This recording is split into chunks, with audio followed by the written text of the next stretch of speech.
Hello and welcome everybody. This is of course Tom the Chosen One, and we are joined once again with another episode of the TomCast. This is a special episode because for every 5th episode we're going to try and put in a guest in this program. And this time along I am joined by my good friend James. James, how's it going? Oh, it's going good. I'm a fan of the show, so it's an honor to be here. Oh yeah? Name 10 episodes. There was the one where you talked about yeah, we do a lot of that. You were there. You were there. You don't need me to tell you. It would just be redundant. He's pretty good. He's pretty good. And of course, we're always joined by our co-host Andrew. Andrew, how you doing tonight? I am doing wonderful. I am no longer ill, so that is good. Well, that's good, yeah. Yeah, but somehow in a future episode, you're going to be ill. Oh, 100%, 100%. Yeah. You guys have, you and Mike have already jinxed me to the high heavens and back. So every other episode, I'm going to be hacking and coughing. So have fun with that editing there, Tom. Mm-hmm. Yeah. Anyway, yeah, no. So we're joined by my good friend James, who we've had a storied history together. We've known each other for quite a long time, almost as long, pretty much as long as I've been in Canada, I believe. Because basically, I don't know, James. Do you wanna go into how we met, or? Yeah. Oh yeah. I was trying to do the math the other day, and I think we've known each other for over 20 years at this point. Oh, easily. Because we've known each other since we were. Yeah, it'd be like 8 or 9, basically. Yeah. So. Yeah. So. Yeah, nearly 2 decades. Don't even say it that way. Don't say it that way.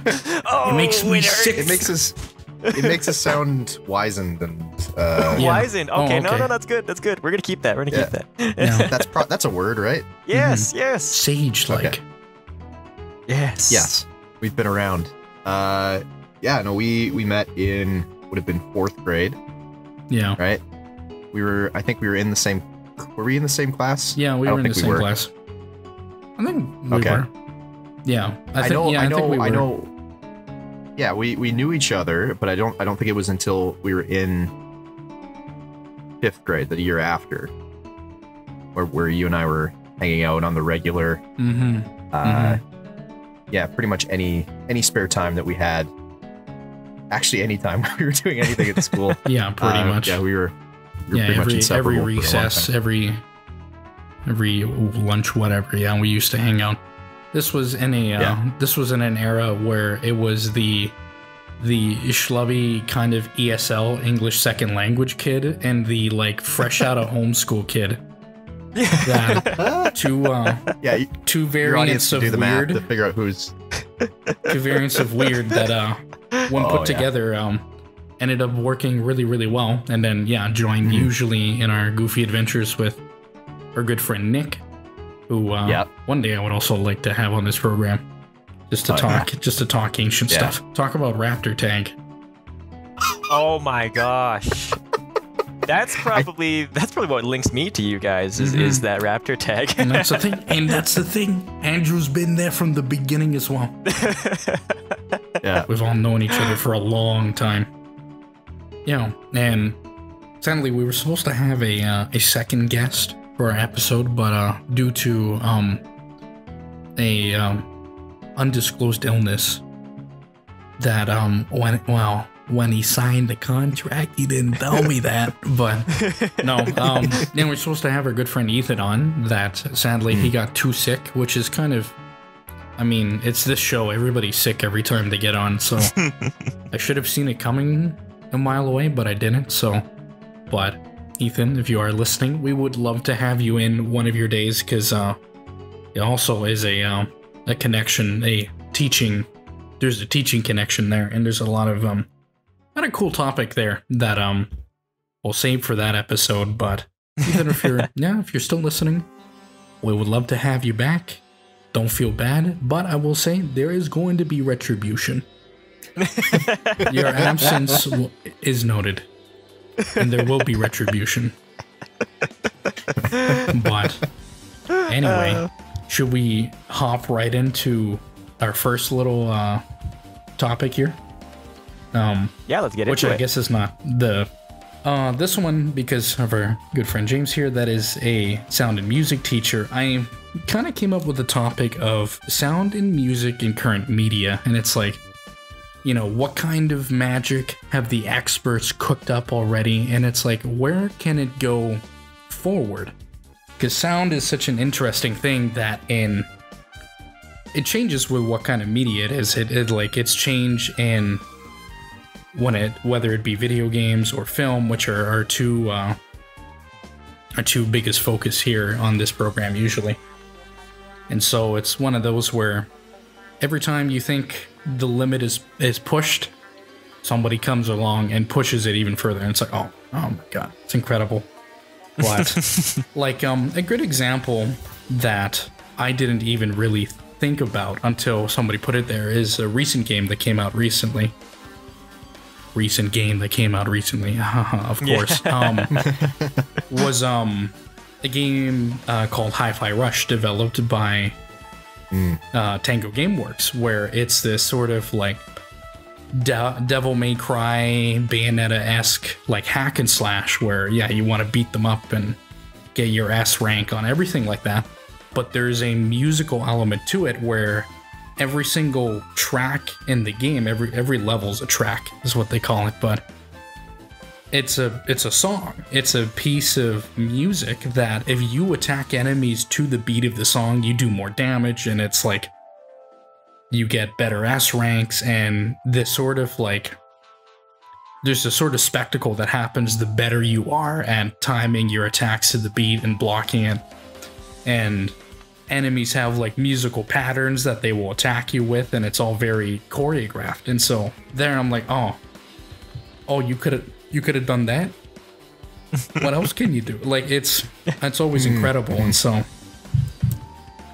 I don't know, James, just give us your thoughts or something. Well, I mean, you started with such a awesome, innovative example. I don't know how I can follow. Have you have you played that game? Not yet. I am not. Now I know I'm amongst a crowd where I'm going to be razzed for it, but I don't own a PC. Crucify him. Crucify him. Otherwise, I'd be all over it, because as soon as the trailers and all the gameplay was being distributed, I thought that it was a really cool concept. And I really like how you can still play the game without adhering to the metric, or not the metric, the meter of the track that's happening. Like you can still play the game and be out of time, out of rhythm. But it's a benefit, a bonus to be in sync with the beat of whatever's happening. I thought that's just amazing. And it really. Or sorry, go ahead. No, it's okay. Oh, I was just gonna say. It's gonna be one of those episodes, ladies and gentlemen. I'm not gonna be let back on the show. This is. Oh no, that's fine. That's fine. And I'm using my Professor X powers, and I feel that due to our co-host Mike's poor music taste, he's gonna be fired and executed. You won't. None of the audience will understand that until the next episode. But that's right.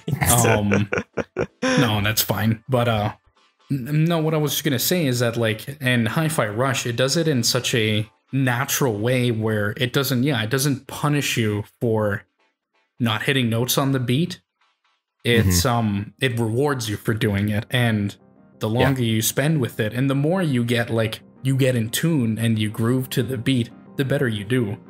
And the better you do, the greater the spectacle is. Like, people start cheering you on. All these other, like, bits and pieces start to work together.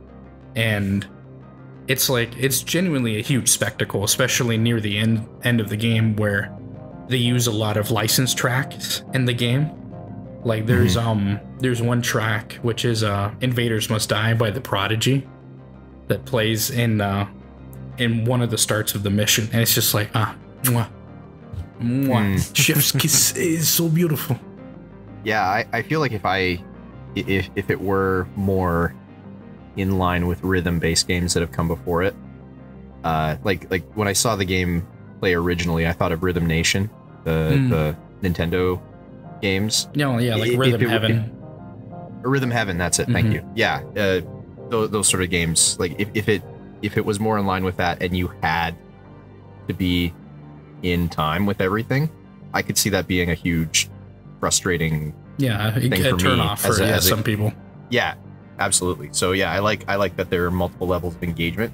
Yeah, and then the huge spectacle and the visual lends itself really well to audio. I want to play it so bad. The way I'm talking about it, it's as if I played it, it's awesome, but no. Do you have an Xbox? No, I do not. Because it's on Xbox. It's on Game Pass. Where's that check, Microsoft? Yeah. Yeah, No sorry, check, Tom. no we're Pony Slay Station guys, so. No, I just Snoise. Get out of here. Get out of here. Even though on the wrong side I'm on of the PC, tracks. but I'm still go back to enjoying your movie games. That's right. Go watch. The Last of Us is such a good TV series, such a great adaptation of a video game. Excuse me, it's literally a TV show already. So yeah, word for word, and I'll go watch / play it again if I want to. Yeah, go go suck a lemon, but it's like, I don't know, go suck a mushroom. Sorry. And keep with the whole fungus theme. Oh, very good, very good. Fungus. Well done. I met this guy, he tried to eat my head off, but he was a fun guy.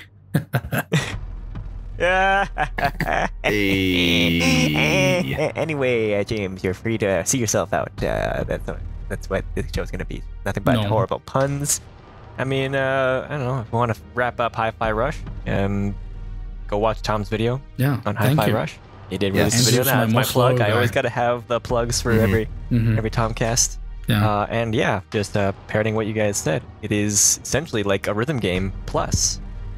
You got the boss fights with the rhythm games, and then at the same time, it's not restricted specifically to following the beat. You can go off beat, but you do better if you follow the beat. And it can be used as kind of like a gateway to other rhythm games as well. Yeah, gateway drug to other rhythm games.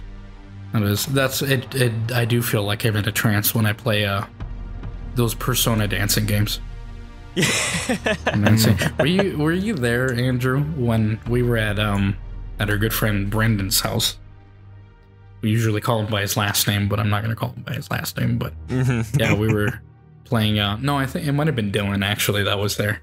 We were playing the Persona game, and it's like, if you ever see me play, it's like every Persona game is the most like poppy, not like super like intense like music in that, but I will freak out and be like, oh man, it hits. Oh, when it hits, God, yes, just freaking out. And like all those dancing games, because they're just remixes of songs that play in the game, and every time it's like, I'll be like, every time one of those comes out, I'll talk to like Mike, co-host Mike, or anybody else who doesn't play Persona and doesn't care, and I'll be like, you gotta listen to this, man. You gotta listen to this remake. It goes so hard, man. It goes so hard, and it's like the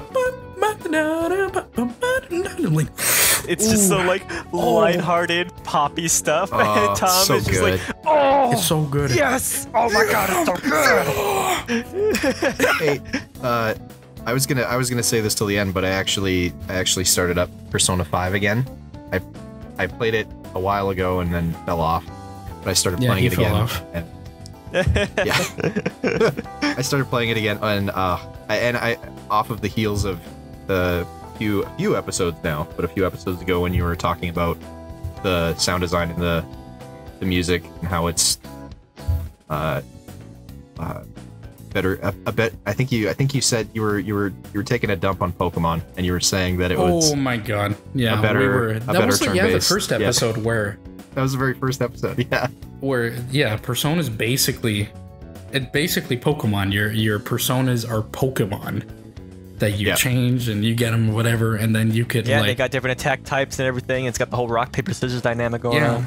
But instead of there being no story or some story of like, I don't know, ancient primordial Pokemon's gonna wake up and shit the bed, like, oh, daring today, aren't we? You know, it's like, oh yeah, exactly. Daring today, aren't we? Can I get the Pokemon wakes up and the bad guys gotta go capture it? Real original, sir. Just Squidward. Oh, and I want to have the primordial Pokemon as well. Daring today, aren't we? Yeah. Yeah, and this time it's gonna be fire type. Whoa. Whoa, really? Meanwhile, every Persona game's like, oh, who's the villain in this one? Oh, it's Azathoth. Yeah. It's the personific. It's the human perception of the personification of death. Yeah. And what's the story about? It's like, it's about Persona 3, it's about life and death. Persona 4, it's about like knowing your true self and then finding out the truth. Persona 5 is very much fighting against injustice, which sounds like a corny theme and concept, but it does it so well. Where they're in fighting, it's not like, it's like, we're fighting injustice, it's whatever. It's like no actual problem that are real. And like, it's like, sexual abuse, like why I don't say it, but like use case, I always say it's like, fighting against copyright fraud and stuff like that. But it does it in a much better way. The soundtrack is a banger. Like, Persona has a spectacle to it where I'll play this game for 130 hours through the full length of the game, and I'll never be bored. And it's also, unlike Pokemon, there's things to do outside of the battles.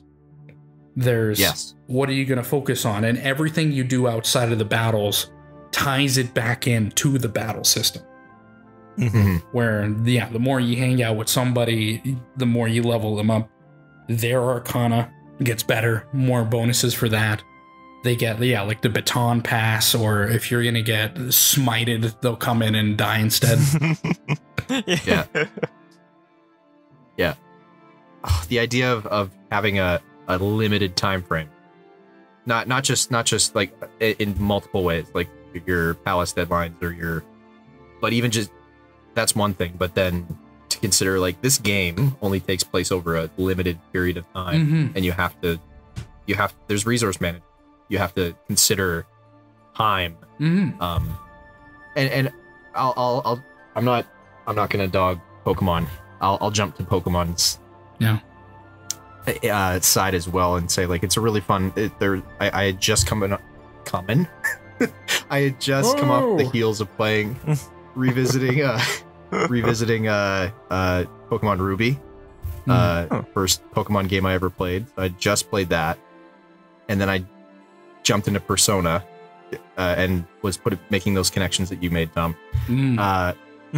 But yeah, the idea of like sitting and just grinding forever and ever and ever, and just eventually, you go up against the Elite Four and you're able to take out each Pokemon in one hit because you've run around in tall grass for hours. It's fun, but the idea of taking like real life consequences and real life time management is very intriguing. I really love that. Yeah. And that's not to dog on Pokemon, because a lot of people still like it. And it's just like, if you like it, you like it. It's like, somebody's got to buy that trash. Somebody's got to employ those people. And I ain't gonna do it. But yeah, if you like it, you like it. I don't know, you shouldn't feel bad about it. But Pokemon always, for me, it never had the narrative element of it. That's what I like about role-playing games. And so Persona is, taking a gameplay system that usually I'm not excited about, because like Pokemon's a very number crunchy game. at the end of it, which I think is why a lot of people like it, apart from, you know, like cute pets that you enslave and make them fight each other to death. Sorry, little Timmy. That's the reality of the game. Sorry, little Timmy. My Totodile's gonna eat yours. He's gonna chop his head off. He's gonna eat him. But yeah. But Persona does it where it's like, it has the thematics that I want. It has the narrative that I want. It has, I always go back to it. It has a soundtrack that I don't even know how, but Shoji Meguro changes the sound of those games every game. Oh yeah. Where, yeah, third one is kind of poppy. Fourth is like, I don't even know what genre that is, but it's good. And then yeah, it's like acid jazz for Persona 5. Yeah. Like every time it's just incredible. And then still has the time to go to these dancing games and then change it and remix it in a way you couldn't even think that's possible. And it's actually good, like perfecting something that was already perfected. Yeah. Yeah, and back to your point about not being bored, like I don't mind the, you know, like if we're pitting it against Pokemon, there's comes a point in every Pokemon game where I'll just be too strong, and it doesn't matter, and I'll just try to I have max repels on. I don't want to engage with anything. I just want to get to the next point. But in Persona, I feel more inclined to take my time and to I'm looking at my resources and going, oh, I could, you know, sneak past these dudes, but I actually want to fight them. I want to engage with the combat. I want to figure out tactics and well, and it's also the time constraint goes into it, where it's like, you know, I spent a little too many days studying or hanging out with somebody where I should have been in a palace cranking out some of this, where it's like, well, crap, there's only a few more days left, so I gotta squeeze as much as you can, and you're, unless you have the items for it, your SP doesn't really regenerate. So it's like you gotta like do it. You have a set time frame that always kind of makes you think about it. Persona also has like a very great gameplay loop where like it has these many aspects, but they're always in synchronous, where it's always it's always moving along, even though really it's these like maybe 5 or 6 acts of the same thing, of just villain shows up, you got to deal with him in this time frame, and in that time frame you have a gameplay loop of what are you going to choose to do on each individual day. But it works in a way where what should be mundane is interesting, and you could do it. That's like I think I said in that first one that it's like, if you're gonna make a game that's like 130 hours long, the soundtrack better be good. The things you're doing better be fun. And Persona always does it well. Always does it well. Where like some other Japanese RPGs, JRPGs, if you will, some of them like I get burnt out on. Like if they're not particularly interesting. There's some like there's the Tales games that are kind of like they're the JRPG version of, I don't know, like McDonald's or Burger King, where it's like, I know exactly what I'm getting into, and it's like, it ain't great, but whatever. I'll enjoy it for 60 hours. And then there's some that are like 3 times as long, and it's just like, I'll only do maybe 20 hours of it, because like, you just like, what? No.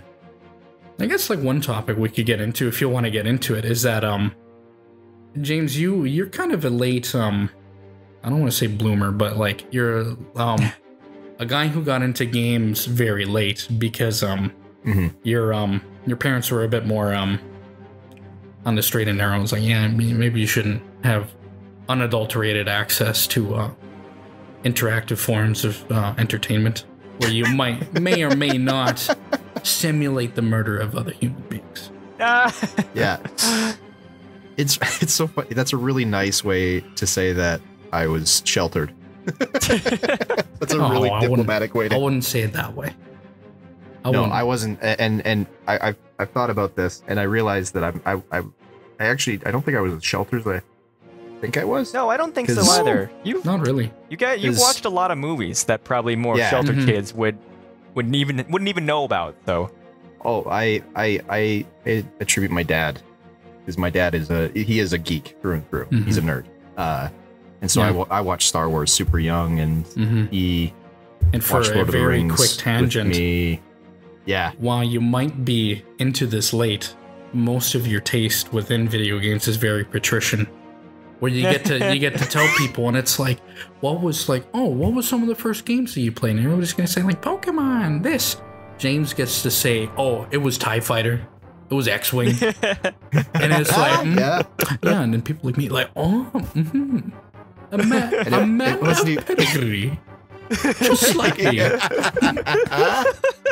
He's, Oh, and I as did- they and say, it was- one of us. Yeah. And I was only able to play it if my dad wasn't playing it, Yeah, because he played That's those. funny. He played those games. yeah. In the Oiler Shrine. Yeah. No. Yeah. It's Hulk's now. Is it? Yeah. The entire basement is just Hulk paraphernalia. Oh wow. Paraphernalia. nice. Yeah, the Yeah, Incredible yeah. Hulk. Incredible Yes. bulk. But yeah, no, there was I'm not making up for lost time as an adult, but now that I am a grown up, I can dip my toe in all sorts of different things that I've Mhm. Mhm. never been able to experience or engage with, and now it's I get to do that, and yeah, it's fun. I have Tom you to thank for helping expose me to things that I would never have thought to watch her play. You'd be proud, actually. One of the things we are doing with our music students is we're talking about music from all around the world. And one of our students requested Japan, and so we were talking about traditional music, and that was fun. But then I thought, someone mentioned anime. And Of so I course, thought, anytime the topic Yeah. of Japan comes up, that's gonna be followed shortly after. We're patricians here. We still say Japanimation. Yeah, Japanimation. Oh yeah. And when I say that to some people, they're like, "Oh my god, dude, what are you, like 50 years old?" I'm like, "Yeah, maybe. I don't watch that anime. I don't watch that kiddie stuff. I watch Japanimation, or I watch manime." Manime.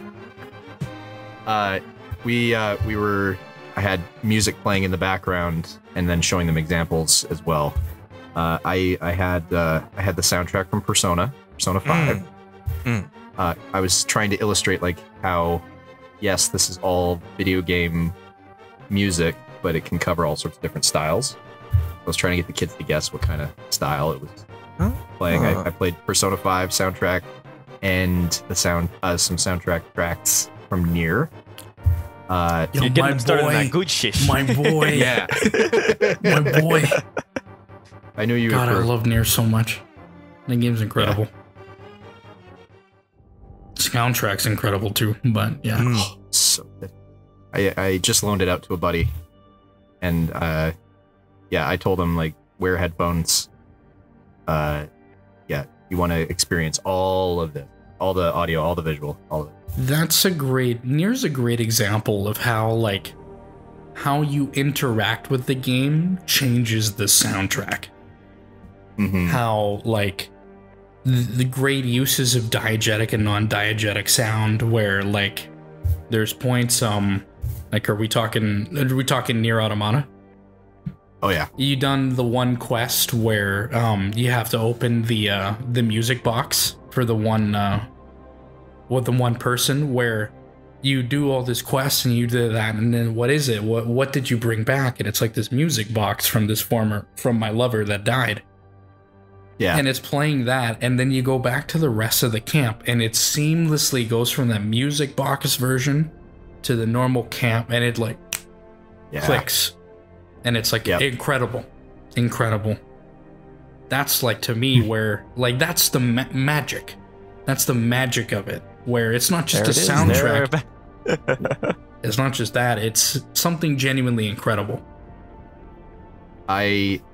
There's the joke about young zoomies that in order to engage with material, in particular on social media. In order to engage, they're watching a video of someone talking about.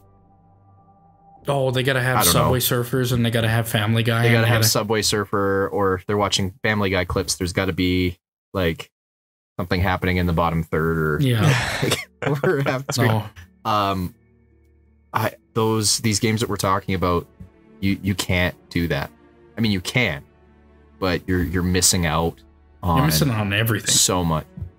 You're missing out on a way to engage with the medium. Yeah. So play Nier Automata. play Nier Replicant as well, because that's that's the game that came before Automata, but they're not really they are related in a lot of ways, like plot wise, but like directly, Automata is not a direct sequel to the original Nier, but right. That one's also incredible, and you can get that one on like PlayStation and that as well. But I don't know, Andrew, you have any is there any games you think of, or any media where it's just like the soundtrack or the sound is just like magical, like it's like, wow, really impress you?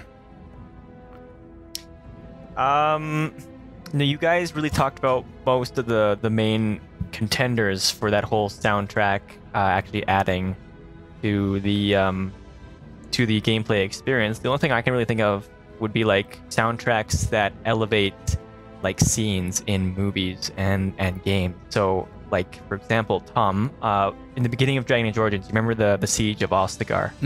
Yeah.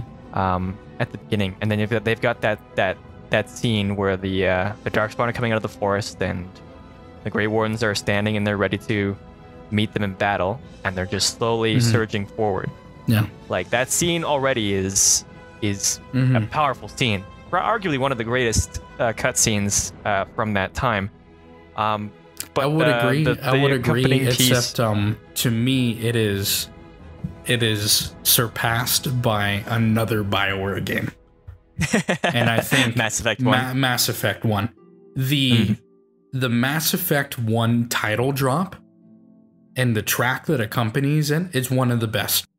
There is nothing in like 30 seconds that can elaborate what your game is about so perfectly.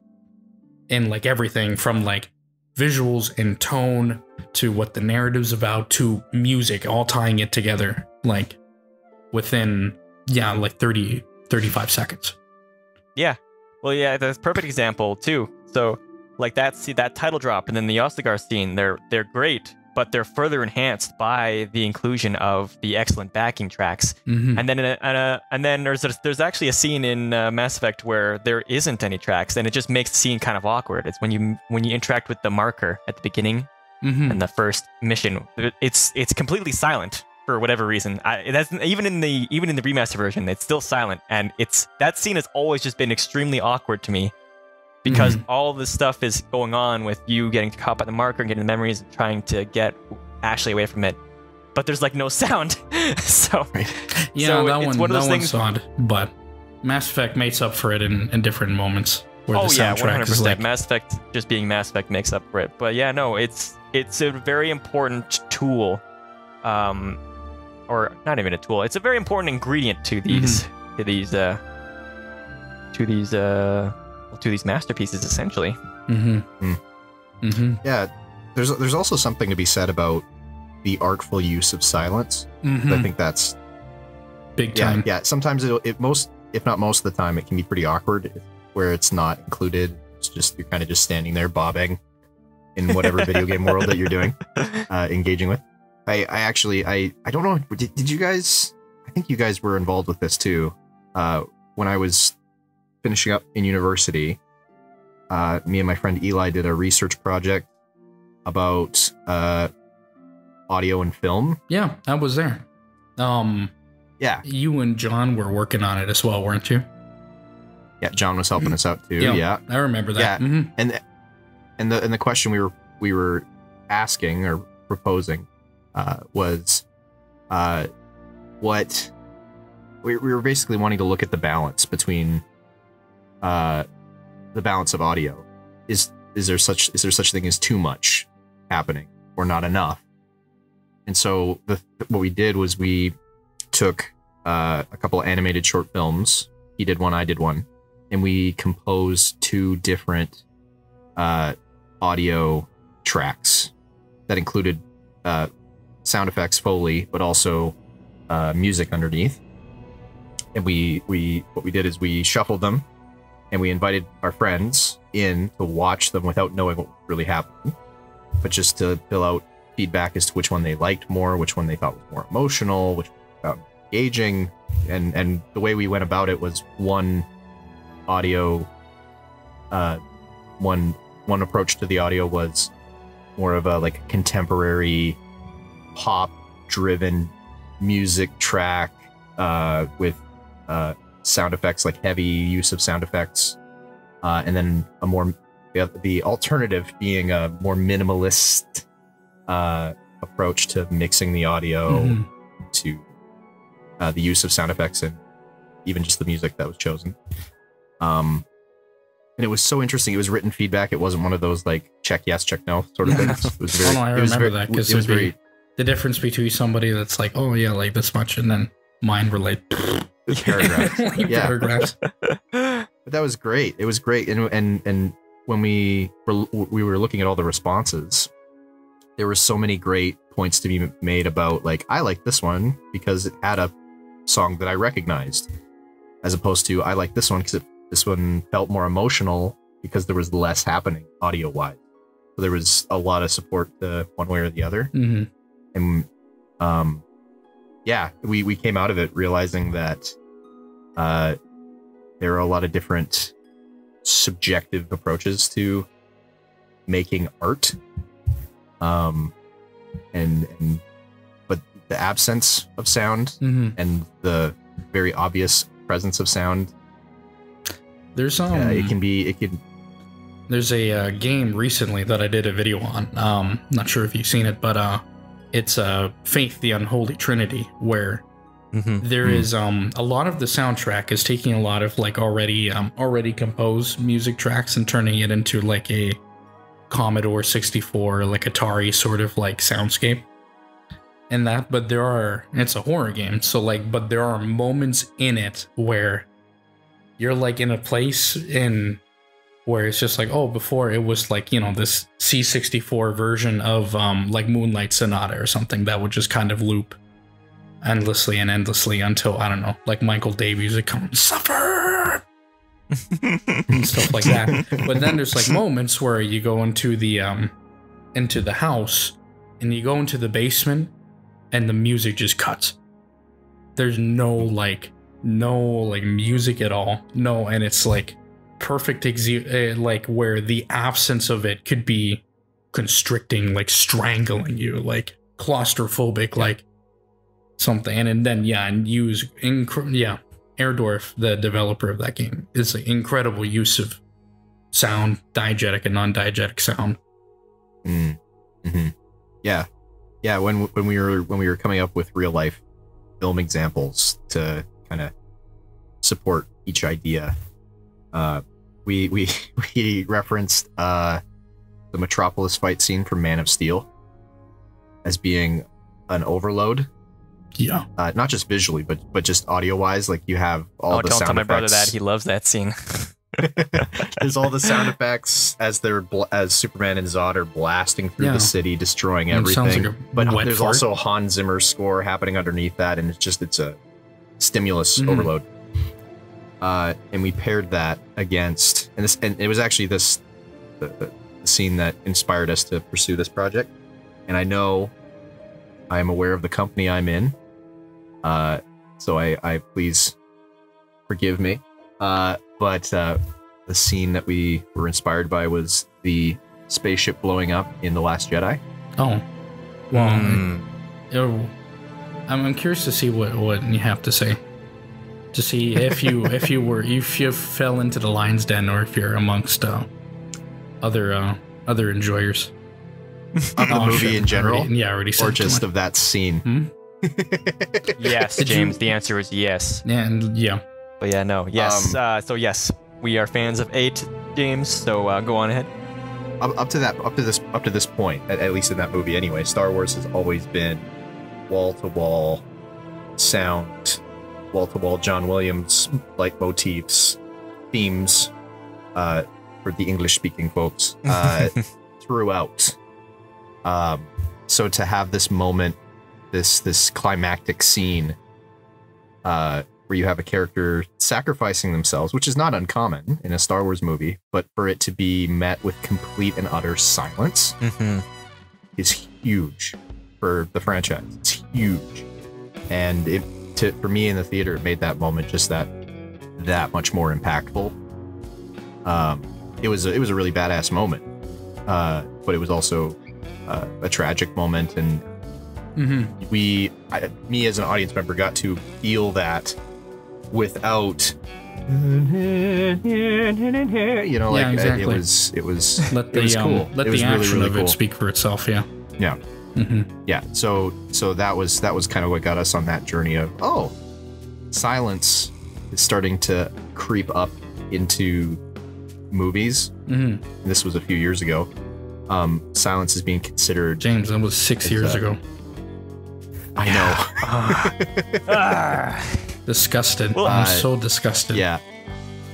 Well, So James, on the topic of like silence being used in movies, like if you think about it, going back to the whole, say, for example, the Faith thing with Tom, when the sound cut off in when you entered the basement, like silence has been used in horror films forever, because if you're ever alone in a room and there's no other sound, you're on alert. Your head is pretty much on a swivel for like any sort of twitch. Yep. So I think this is just like people coming to realize that sound can be used for more than just like Tom, don't do this to me, Tom.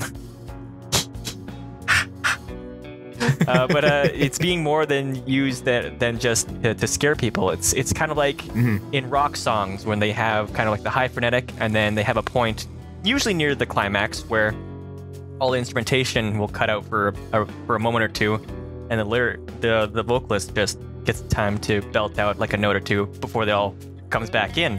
So that's kind of similar to the To ramming. intrude quickly, Andrew, that's yeah, go ahead. those parts of the songs are there for mid-2000s comedies where they would have the punchline to a joke and then the music cuts out so everybody could laugh. That's what they... with a record scratch. Yeah. Yeah. Oh, no, she did it. But now we're realizing it can be used for more than just comedy or more than just horror. It Yeah. can be used to heighten the drama or tension. Or Yeah. yeah. Yeah. In the world of music, tension and release are constantly used to evoke emotions. So like in the case of like a horror movie, like as soon as you said that, I thought of the scene from, funny enough, Silence of the Lambs, where Clarice is in the basement with an end. Buffalo Bill has the night vision goggles on, and it's all just a POV from his perspective as he's watching her flounder in the dark, and she's yelling and breathing, and you can also hear him, breathing as well. No music. We just get to sit as he's slowly reaching his hand out. And, we're sitting in that tension, and we get to experience it with her.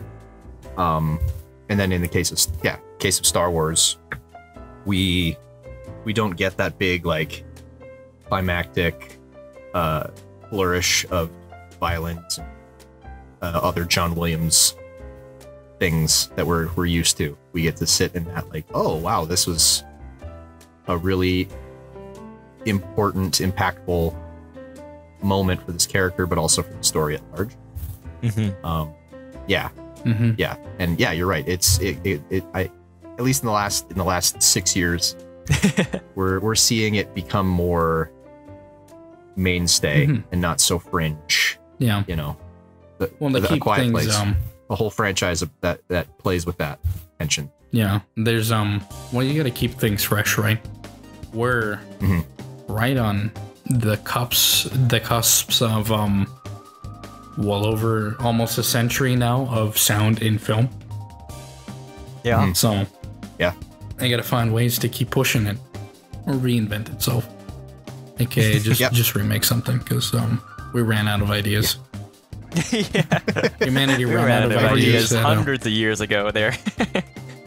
No joke, like when you end up reading things like the Aeneid or the Odyssey or like the Iliad, where it's like, oh damn, we really did run out of ideas. these are like one of the Odyssey, one of the earliest extant Western human works of art and literature, is a story told in non-chronological order. Like as if it was Pulp Fiction or something. It's just like, Yeah. Oh boy. I think we're done with this topic, fellas. Oh my gosh. Yeah. We've been waxing poetic for a hot minute there. Yeah, pretty much. So, there is... We could do this one. It's kind of short, and then we'll end it with our typical thing. But I have it as Fandumb with dumb. Because I love it. Yeah, we have a fandom check-in, which is basically, I don't know, because I'm also like ancient literature. I've also ran out of good ideas, so this is basically, I don't know, pick something, a fandom or something that you like, and just kind of we're checking in. We're the doctor checking in what we're thinking of. So, okay, not everybody rush all at once. And hopefully not everybody picked, because knowing this crowd, we probably all picked the same thing, but to be that guy, I don't know. James, you go first. Do you got anything in... You want me to go first? Yeah, do you have anything in mind? Privilege. There's two that come to mind, but they're each pretty loaded and exhaustive. No, that's great. That's perfect. Mm-hmm. So, yeah, more trash for me to edit. Off the edit. I was thinking of the MCU because yeah, that makes sense. Yeah. And the wild world of tabletop role playing games right now. Oh my god, yeah. But I will leave those two at your mercy as which one you'd rather talk about in this episode. And which one do we want to cannibalize first? Andrew, what do you pick? Let's just say what we got on our mind. Well, I was gonna toss in like the DCEU into the mix, and then sure. I kind of want to get your opinions on some of the more recent announcements and projects for Star Wars as of late, which we've already broached a little bit on, but a little bit more now that recent video game projects that have just released. No, that's right. That's right. That I have many things to say about because I can't play it. We'll get there. It's a trap. We'll get there. Yeah. I was also gonna do Fallout basically because it's one of those where it's like it's in an interesting point in time because of various factors all kind of coming in where the future is like, we don't know. We know some things. You're gonna have more.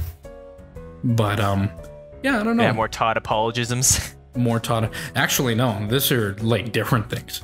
Different Todd apologisms. I love my Todd apologisms, so, but no. Leave that for another video. Leave that. We'll leave that till I want to do a video after on a Sunday or something after the all the showcases for what was E3 now that it's dead. Like that Sunday will be basically all of them, and until somebody says, "What about the Ubisoft one on a Monday?" And I say, "Shut up, who cares?"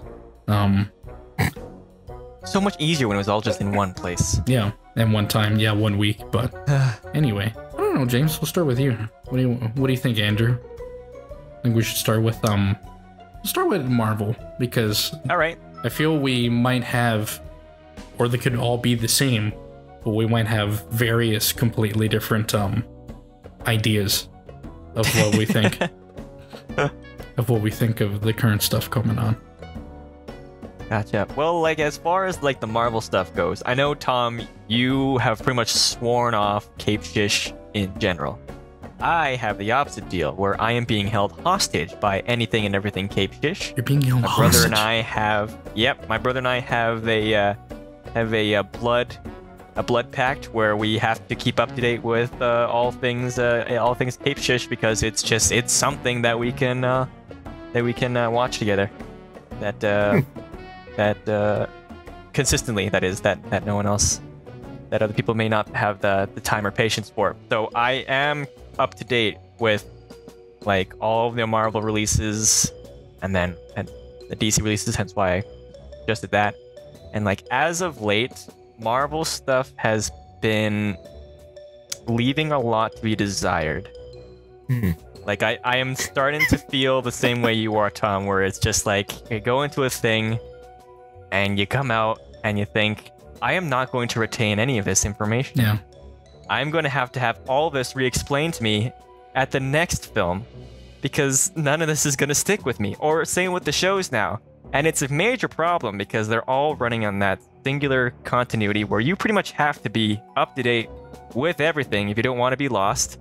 But even though I'm up to date with everything, I know I'm going to be lost because nothing is sticking. Nothing is landing. There are a few fun moments here or there.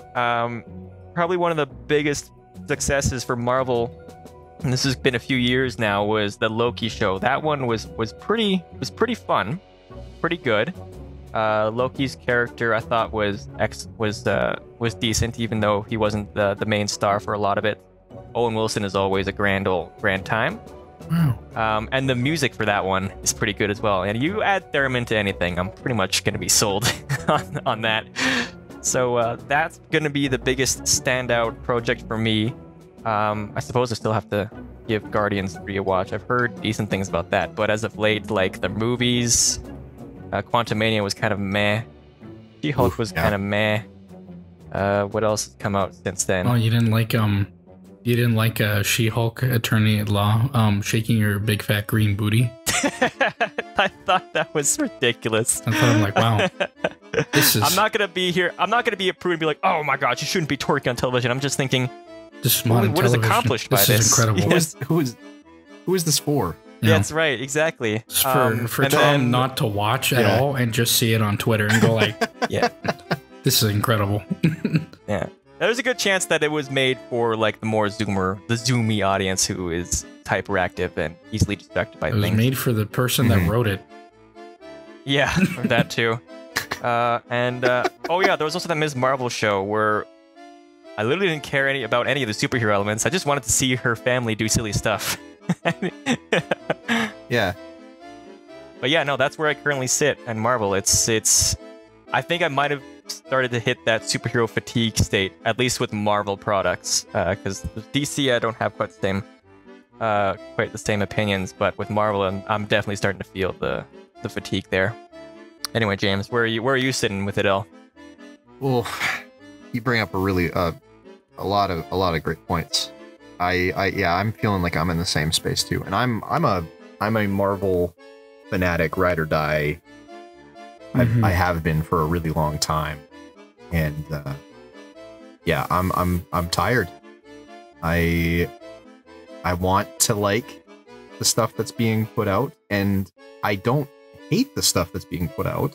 There are things like you mentioned that's I feel that too. Like, there are things about it that I like. There are little things like, sure, yeah, Thor: Love and Thunder. Oh my gosh, I completely forgot about that one. Thor, See, Love I'm already forgetting Thunder. things. It was I didn't love the movie. That's that's the last one that I saw of like any of the latest Marvel stuff. That one. Yeah, it was. I thought I was pretty bored, plot wise. There was a lot of rehashing of things that worked in Ragnarok, and that felt like really derivative and not. It wasn't fun for me. I have to wonder what went wrong, because like Ragnarok was pretty decent, and that one was helmed by Taika Waititi, and then this one is also helmed by Taika Waititi, and it just fell flat. I'll tell you what it is. In the concept of cinema, there's a thing what's called a cash-in. And that's when you don't really have any ideas for something, but you do it for the money anyways. And so that's, to me, that's what, when I watched it, that's what I felt. Because it's like, well, I like Ragnarok, I like Taika Waititi. I'll see what he cooks up. And it's just like, Like, there's some scenes where it's like, this is almost embarrassing. Like, that it's so not even bad, or it's just so like maybe this was done in 1 or 2 takes just to go through it, just to finish a movie to put into a slate of other movies to keep the machine rolling. And that's kind of what it felt like to me. But anyway, yeah, go ahead. No, I agree. Yeah, it felt, and again, it's not that I hated the movie. There were things about it I really enjoyed. Like, Christian Bale was super fun to watch. Christian Bale's always fun to watch, so he was exactly. So, but I thought he was really fun to watch, and the dynamic of his character throughout. I didn't really care about Thor's arc. I found the villain arc way more interesting, but or gags that would have been that I wouldn't have found funny that they kept coming back to, like him treating Mjolnir like an axe. I thought, oh, if this is a throwaway joke, okay, yeah, it's kind of funny. But when they kept going with it, and the hammer actually was like being passive and personified in that way, I thought it was really, oh, that's funny. That's actually, yeah, it works. What about the screaming goats? Yeah, the screaming goats. Like, but the thing I keep hearing about Marvel movies, at least the last batch, is that there's so much that we don't see.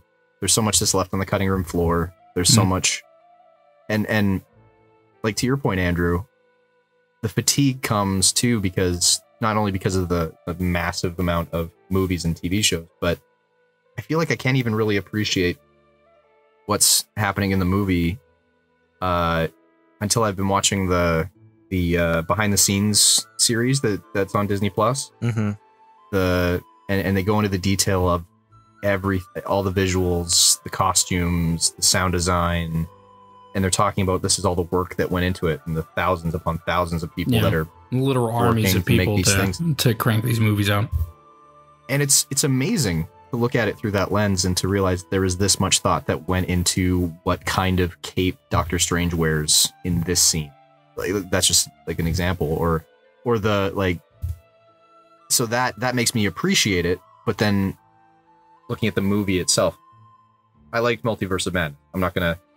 I really enjoyed that. I got a few things to say about that one, but not something like Quantumania. Not too mean, but I thought with Quantumania, it felt very like, again, there was things I liked about it, but there were things that were like I felt really mid about a lot of it, and but it's like, oh, that there's a whole lot of scenes that weren't included in the movie and things that were included to instead, and it feels like there's so much to appreciate and so much work being put into it, but the final product just doesn't really. It feels like there's so much work being put into it, but the product itself is just not coming across. The you know what I mean? Like, yeah, it's kind of visionless. I don't. Yeah, like I appreciate the amount of work that went into texturing Shang-Chi's uniform, but when are we ever zoomed in enough to appreciate it? Yeah, exactly. No, and see, that's the thing. There's all this superfluous work, and this kind of broaches into kind of what we were talking about with the previous episode, between how much should be revealed in like game development that you, Tom, and Mike were at each other's throats about. And what's it called? Transparency, and there we go. Yeah, exactly. And it's good that Disney releases all these things, these back or behind the scenes of all this stuff, and you can see the amount of work, but it almost seems like they're putting all this work towards stuff that really doesn't matter, that is really superfluous. The texture of Shang-Chi's uniform, what kind of cape that's going into the Doctor Strange, like is that really important? Is that really something that needs to be prioritized? Like going through a bazillion different iterations of the cape for a scene that maybe will only last a couple seconds, and that no one, frankly, is going to honestly appreciate. And another thing that you said, Andrew, that I thought was really interesting is like the She-Hulk twerking thing. I joke and I say, who asked for this? But there is an audience for that really appreciated that. Oh, can you point sequence. me to them? There's I got some things to say. Oh yeah, I'm aware that it's definitely not for me, and that just means that I'm out of touch. Andrew, I was there on the writing room floor. We wrote that just for you.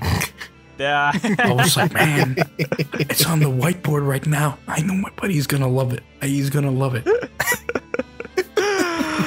It feels Tom. it feels like Marvel is so big, so massive, that the stakes are. You'd think that the stakes would be high, but there's so much overhead. There's so many things that are being put into it. And as well as content too, like they have a really wide audience to consider. So I think it kind of leaves, at least the last batch of movies for me, it really just feels like, yeah, I can appreciate this scene or I can appreciate this moment. And there are other moments in there that, oh, well, these aren't moments for me. And not to say that a movie shouldn't cater to different sensibilities or perspectives. No, they should cater to my sensibilities and my perspective. It's all about me. Mm-hmm. It feels like oatmeal. Yes. Yeah. Like I think we can all appreciate it. Yeah, it'll feed It's you. not a perfect analogy. It'll It 2 hours will pass by. That's kind of nice. It feels like the leftover product is just left. It's just bland. Yeah. Because it's covering leftovers. such a wide, That's right. a wide range of themes and sensibilities. Talking more about story, for me, the stories leave a lot to be desired. Like the visuals are always going to look amazing. Not always, if you look at some of the TV shows. But they're almost always going to look better than anything else that's coming out. You'd hope, and all the stuff that goes into making someone fly, or explosions, or stunts and fight scenes, like they've cornered that, I think. But it's stories, it's the characters that are just leaving me going, I'm not as invested as I used to be. And yeah, it kind of sucks. It's also super interesting that yeah, I don't want to turn this episode into a TMZ. No, yeah. Or BuzzFeed or something. Yeah. But no, Marvel-holics Anonymous. Yes, they're right. Yeah, the Jonathan Majors thing, he's gone now. Probably forever. And so now it's... I don't know what that is. It's really... I don't know what any of that is. He was the guy playing the new big bad. So yeah. It just leaves them in limbo now. Oh, yeah, like Kang or whatever? Yeah. Yeah.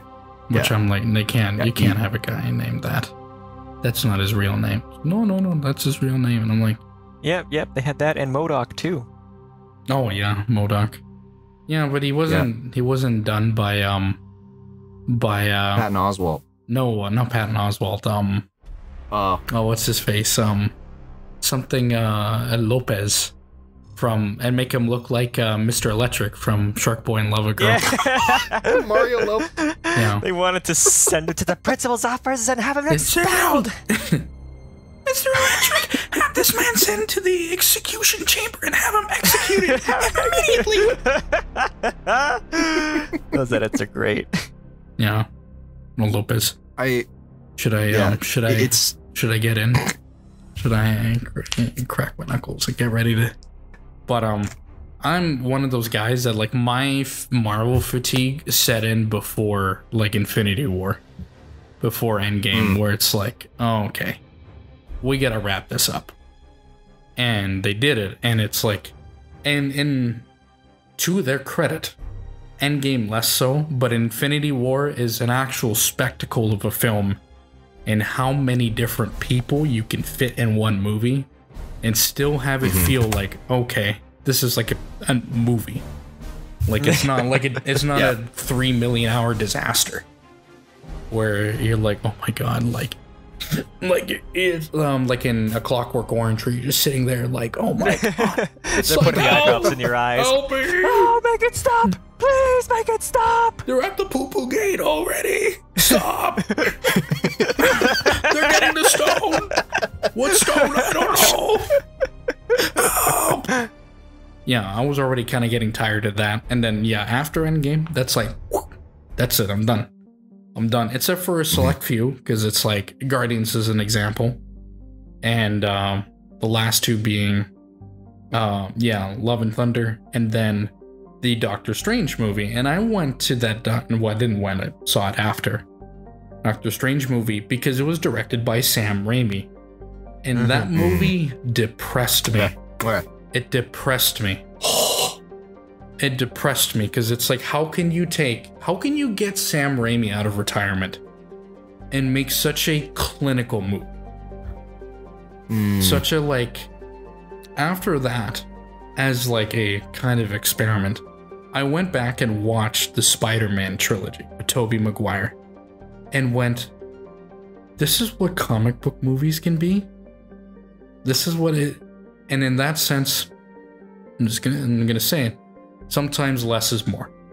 Oh, 100%. Sometimes, like, and I'm still gonna watch it because I'm excited for it, but it's like the Spider-Verse movie. In this Spider-Verse movie, I'm thinking like, okay, there was already a couple Spider-Men, now there's like 10 million Spider-Men. And it's like, I understand. I understand it's like you're some sort of 2-bit animator and you want to put in your favorite poo-poo pee-pee Spider-Man in the background. It's like, understandable, cool. But it's overload. There's so many of them, and it's like, will the narrative still be intact? Because the narrative of the first one was great. The characters in it were great, and each Spider-Man felt interesting. This new one going in, it's like there's only like a handful of Spider-Men that are like, oh, these are kind of interesting. This is kind of neat. But it's like, where's Peter Porker? Where's Nick Cage's, like, Spider-Noir? Like, that's almost, and you know, I'm gonna give them the benefit of the doubt. The movie can make me win them over. But the only one that I'm really interested in is Pedro Pascal as Spider-Man 2099. But even that, like, you see the trailer and it's like, visually it's a spectacle. It's like, but there's so many Spider-Men. It's just like, sometimes less is more. I don't think we need 10 million Spider-Men, even though I guess that's important. But we'll see when that movie comes out. And then the latest one that I'll watch, and I'll watch because I want to see it how it ends, and two, kind of just like a thought experiment of like, because I don't think this movie's going to be a cash-in, but I do think that this is James Gunn trying to finish a movie quick so he can start doing his DC stuff. Because he's got a big plate to fill there. But I'm curious to see what the new Guardians movie is, and I'll probably go see it at the theater. Probably not, unless I'm in like Canada and that, because here in Italy they dub over all the movies and Italian, so it's like, oh yeah, if you're Italian you don't want to care English, just like, that's fine, but I know what these people sound like. I'm not, it's like kind of weird, but even for the Guardians movie, I feel like I've already been too spoiled, because I don't know if you played it, James, but did you play the Guardians game that came out a couple years ago? I didn't finish it, but yes, I did. That, like, to me, after playing that, I almost can't go back to the Guardians movies. Because now, though that crew to me is like, now that's the Guardians crew. And I think it's because with the Guardians movies, so far, maybe like 4 hours of total screen time split between the two movies versus a 20-hour game. That is very, like, the narrative of that game, even going all the way to the end, is like, actually, if you would have told me, it's like, man, I would have teared up at a Guardians game in the year of our Lord 2022. I would have said, like, no, you're stupid. There's no way. But I played it, and I'm like, wow. I played it all, and I've said it before, I played it all just to see what the lady who wrote it, Mary DeMarle, she's like the narrative director for the next Mass Effect game. So I played this just not even because it was Marvel, but because it's like, I want to see what this person can do in a similar sci-fi setting. And I'm like, if it's like that, I have high hopes for the next Mass Effect. If we get one, depending how well Dragon Age does, but hey, we'll see. But no, I think I don't think Marvel is dead, but it's one of those where it's like, you take it back to basics. Take it back to I think if comic book movies were more silly, like the Raimi movies, the Raimi movies are silly and they're great still. And that's because like in most of Sam Raimi's work, his movies are goofy, but he plays it completely straight, which is a thing that Marvel doesn't really do. They do it goofy, and it's like, yeah, we know it's a joke. Please laugh. Please clap. Yeah. And the cape came up and wiped Doctor Strange's eye. Please laugh. That's funny. Yeah, exactly. Meanwhile, this could have been a really nice, touching moment, but we're gonna ruin it with a bit. Exactly. Wow. Sam Raimi's Spider-Man. It's like just simple things that are like that make it campy and make the world feel wonderful. You know, it's like it's like soul food, something. It makes me feel so good inside. Yeah. You know, going like, help me, Spider-Man, help me. And it's a Green Goblin. I'm like, this is like, oh, I feel so good. Yeah. It's so, I wrap myself in a blanket. Just like, oh, this is so good. Yeah. This is like classic. You know, it's just wonderful. If I were to use a quote from the big Kingpin, I would tell Marvel something. I would say, it's not always about the money, Spider-Man. It's like my favorite quote from Kingpin in that movie. Not always about the money, Spider-Man. It's about the Mets, baby. It's the Mets. Yeah. Come on. I agree wholeheartedly. I think if we were to go back and we were to look at the heart of the Raimi movie, the heart of Iron Man 2008, or even the original Spider-Verse movie. Quick thing I'm going to say about the Raimi movies as well. The Raimi movies also were technically much more visually interesting than like the Doctor Strange movie he did is way better than most other Marvel movies because Sam Raimi's in it. But even then, that's like diluted. Like, it's like, this isn't 50-50. Like, this is like 80% water, like diluted Sam Raimi. But even then, the Spider-Man movies are so visually like Dutch angles and like how he does, like he swings and stuff like that. It's still like rousing and interesting and I think you look at Multiverse of Madness and there are like compared to other movies that we've talked about. I've only seen it once. Yeah, me too. And I remember the sequences. I remember those pivotal, like fighting the beast in the street at the beginning when he rolls off of the balcony, or the talk about sound supporting the visual. The Danny Elfman collaboration when he's fighting the dark guy, the dark demented Doctor Strange, and you get audio and visual supporting this fight. Like, I remember those sequences. I go back to the Raimi movies and I remember the action sequences because they were shot in a way that was, you catch what's happening, you know what's happening, you can follow the direction, there's stakes. Like Spider-Man 2, Spidey saving the train, like that's forever to me gonna be a classic scene because and I can watch it a million times and the stakes are still and the stakes are great, but the stakes are small. You keep it simple, like it's it's just incredible. It doesn't need to be like a vast, all of reality is gonna unwind itself if Tom Holland's Spider-Man doesn't send the Spider-Man back. So, well, but we could save them. And then everybody's like, oh, well, that movie was great. And I'm like, that movie was great because of people they took from other movies. And I agree, Tom. Like the returning to basics.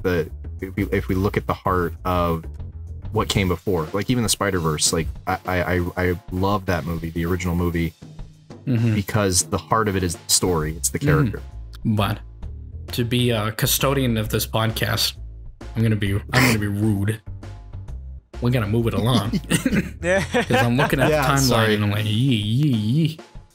But sorry, buddy. Anyways, 3 interesting perspectives that all kind of round down to we're kind of tired. You know, like some people can go to bed easy. Some people are taking pills.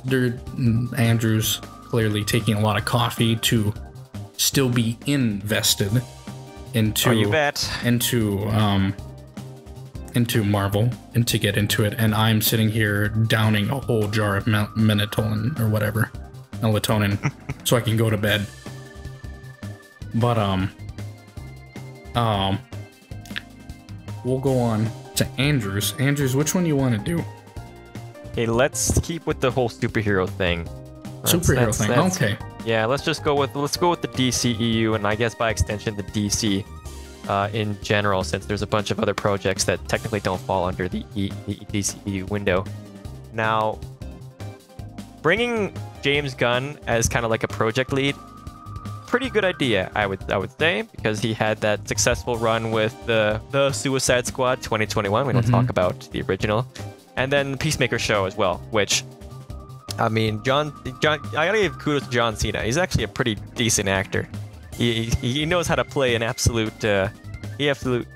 loser of a character, and make it compelling. So we got those projects that were pretty good, but then it also kind of leaves everything in a limbo because he canned Henry Cavill as Superman, despite the fact that there was a big hullabub about him potentially coming back. Yeah, he came back in the Black Adam movie, and then it's like, he came back in the Black Adam movie in the after credit scene. Ben Affleck was already out of the game for a long time, so him being in, like, say, Flash, for example, is just probably just leftover footage. But it does leave the question as to kind of where they're going to be going with this, because there's still stuff that is coming down the pipeline that is still in the old DCEU, like that Aquaman film, the sequel Aquaman film that's been in probably hiatus or hell for a hot minute. Like, where is that going to fit into this whole thing? I thought that Flash movie was going to be the last one. No, they've still got that Aquaman sequel. The Flash is likely going to be the thing that kind of helps restart everything, but there's still that Aquaman sequel that's still in limbo. But I am excited for a few other of the future projects as well. There was the Beetleborg. There was that Blue Beetle announcement. That is, speaking of Beetleborg, is giving me some Tokusatsu vibes with its costuming and the way he acts. So I'm excited for that one.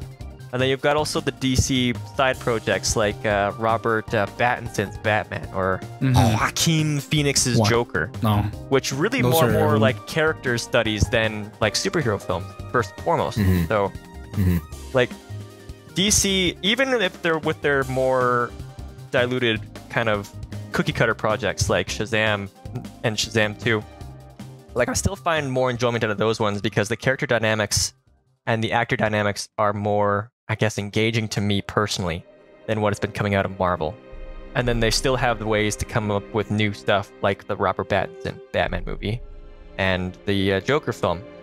You know, basically the long and short of it is that I still have a more excitement for DC projects than I do for Marvel projects. I don't know if that's me being like biased towards those characters that I've grown up with more alongside, more so than Marvel stuff, or if just the writing is just better in general. But in the meantime, even with all the stuff, with where the direction is going to go, I've still got more hope for this, or I guess more excitement for this than I do for where Marvel is currently taking their stuff. So yeah, with that, I'll pass it on to you, James. Yeah.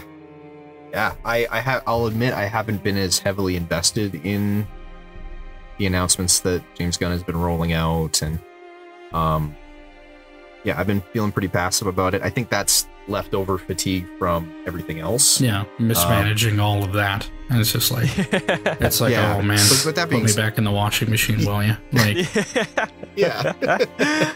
That being said, though, I agree with you, Andrew. I think the dreaded competition has been lacking, and has not been competition for what Marvel has been rolling out. Marvel's just been able to develop and set the standard up to this point.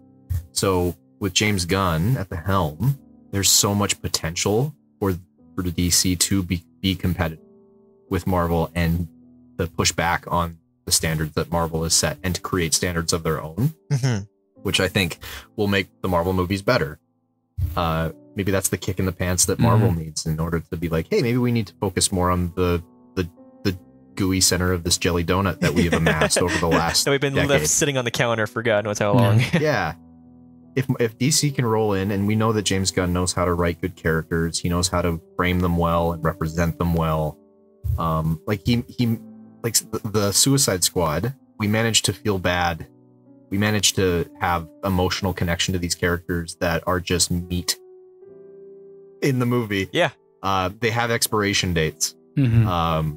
But there's real emotion there. There's real character growth and development. I think I'm excited to see what is to come. Even like, I don't know. I'm excited. Will I go see every movie in the theater? Probably not. But I mean, we shall see. Interesting. Yeah, I'm pretty much kind of in the same boat where it's like, yeah, James Gunn, I think I saw the slideshow or whatever. He's like, here's this million properties I'm going to do. And it's like, okay, I only care about one. And that's the fact that you're trying to adapt Superman All-Star, which is a great comic. Yes. And that's Yes. what I'm excited for. But more importantly, the fact that he's willing to give himself that sort of kind of leeway for other people to continue doing their things. Like, yeah, Joaquin Phoenix doing, I don't know, ripping off some other seminal movie from the 80s that's better than it. Man, I remember, Ethan, I wish you were here, because then we could relive this moment where we all, you, me, and Andrew, watched Joker, and each one of us kind of had a different opinion, ranging from like, oh my god, this is so good, oh my god, this is so good, and I'm like, ugh. Like, yeah, okay, buddy, I've seen Taxi Driver, I've seen The King of Comedy, I've seen better movies. You're not fooling me. No dissing Joaquin Phoenix, because he's so good at what he does. And also for making a funny movie unintentionally. But I really like the Matt Reeves. Yeah, I think that was the director for the last Batman movie. Yep. I thought it was a little bloated. There's like, you could have taken out the entire Catwoman Selena Kyle stuff, and it would have just changed nothing. It would have changed absolutely nothing. Right. And it would have made it a more shorter, concise movie that didn't feel so bloated. But I liked it because Batman felt like a detective. He did detective things. Mm-hmm. He didn't just go like... He didn't just like went into somebody like, it's like, I'm going to bust through the building here. Where are the drugs? It's like, what did he do? Oh, he ripped the... And, you know, it's like, well, what's going on here? And it's like, there's something underneath. And then cop guy's like, hey, I used to break carpets.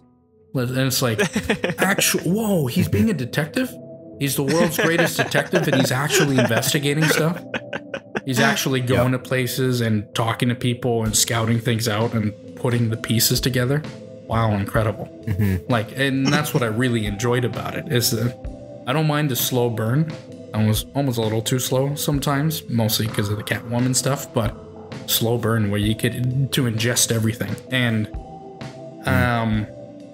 in Batman things, properties, it is of my opinion, maybe people share, maybe people don't, that Gotham is as much a character as the rest of the characters. Oh, 100%. And that 100%. in that movie, Gotham was a character. It felt like a place with history, deep history. And that's why I found it interesting. So I'm interested to see where they go from there. And that sort of thing. But yeah, it's like, let's see what they do. James Gunn is competent. I think like most of the properties I'm probably not going to be interested in, but we'll see how he does his first thing, and then from there on, we'll see where it goes. But I think the leeway he has by saying these are Elseworld stories, and they can keep doing their thing, I think is really smart. Because Marvel could do something like that and make some really out there stories with some of their characters, but it's like, no, we gotta really.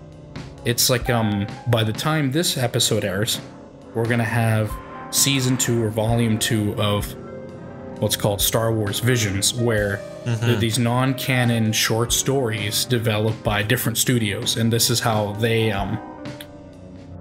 think of Star Wars. And the first one I really liked. There was only one short that it's like, oh my god, this is the worst, using the worst anime tropes in the worst way. Oh yeah, no, I know which one you're referring to. To make a pile of trash.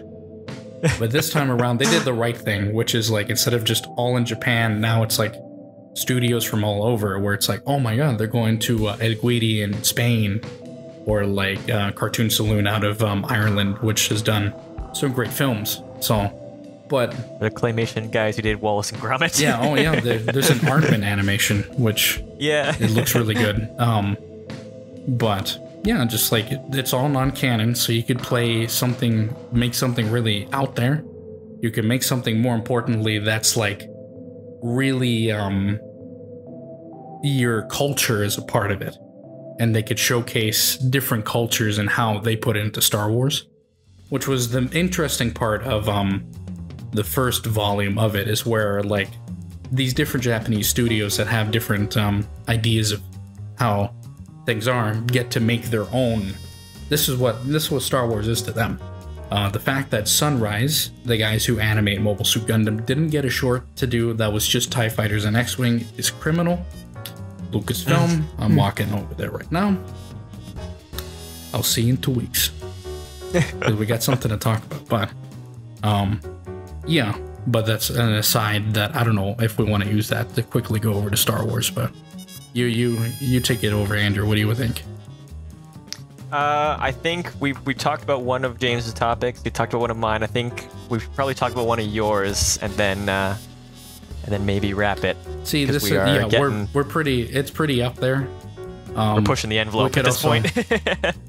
I don't care. This one, these are fun to do, and I've learned the magic. The problem is just that I gotta edit this quick because I'm gonna be busy as of next weekend. But anyways, yeah, so mine is going to be Fallout. I'm not sure what everybody's experiences with this franchise is. And this is different where these aren't... We're switching over from films and television to video games, but also television.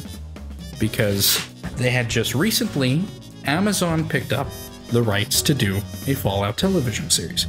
And they just finished filming it. That has Walton Goggins, I think, is supposed to be the main lead in it. So he's the guy. He's been in like Django Unchained. He's also the sheriff guy in the Hateful Eight, and a bunch of other stuff. But this one is interesting, and this is probably one of those where like half the audience is gonna go and go to bed and go to sleep, because the interesting part of it is all like nitty gritty behind the scenes stuff. That's really interesting, because as it's known now, Fallout is owned by Bethesda. The property to it is owned by Bethesda. Originally, Fallout was owned by a studio called, and a publisher called Interplay. The studio that developed the first two End Tactics was Black Isle Studios. That ended up becoming Obsidian, which is important to the story. Pay attention, James. Write this down. There will be a test. It'll be on the test. It'll be on the test. But then basically the property died for years. Bethesda Softworks picked it up and they made Fallout 3. And then big game, revived that whole franchise, yada yada. Then they gave the license to Obsidian, which are developers made up of Black Isle, to make their own game. They made Fallout New Vegas, which was critically more successful. And then from there, they made Fallout 4, which was a big game, but has some critical issues. And Fallout 76, which is a game that has a lot of issues and was critically panned, and so on. And then they got acquired by Xbox. And so what's happening now is that Xbox they own Bethesda, they own the property rights, the IP to Fallout. They also own Obsidian, that made Fallout New Vegas and was part of the original crowd that made the original Fallout 1, 2, and Tactics. And they also own another studio that's called In Exile, which is made up of people from Black Isle as well that are still making what's called computer RPGs, which are top-down, isometric, classic-looking games like Planescape Torment or Baldur's Gate or all the trash that Andrew and I like to play. Yeah. And so we're in this weird spot where Microsoft owns all of these studios and they own the IP. So it's this, basically it's everybody like looking like, wow, what are we gonna do now? Like every time there's a rumor, it goes hog wild because it's like, oh, they're making a Fallout game. They better be making a Fallout game. In Exile, like there was a rumor last week that In Exile was one of the games that they're working on is like based on an established IP, and then everybody thinks, oh, it's got to be Fallout. It's got to be Fallout. Sort of things. But now it's also crossing into television, where it's cross media now, where it's not just video games. It's very all over the place, and that's and to me, we don't know anything. Bethesda, the guys who own the property, not being Microsoft and Xbox, they're not making a Fallout game. They're making Starfield, which is like a space sci-fi kind of opera game. And everybody else is kind of doing their own projects, but there's a lot of unannounced projects underneath NDAs in the hood that aren't ready to be shown off yet. And there's a lot of rumors that it could be one of them.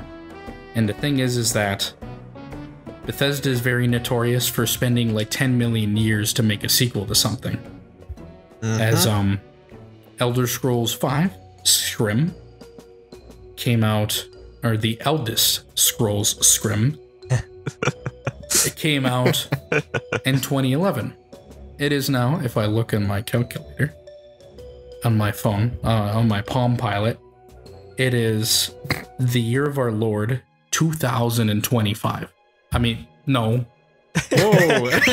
It is the year of Tom. Freudian slip. How long have we been talking? Freudian slip. Yeah, exactly. Freudian slip.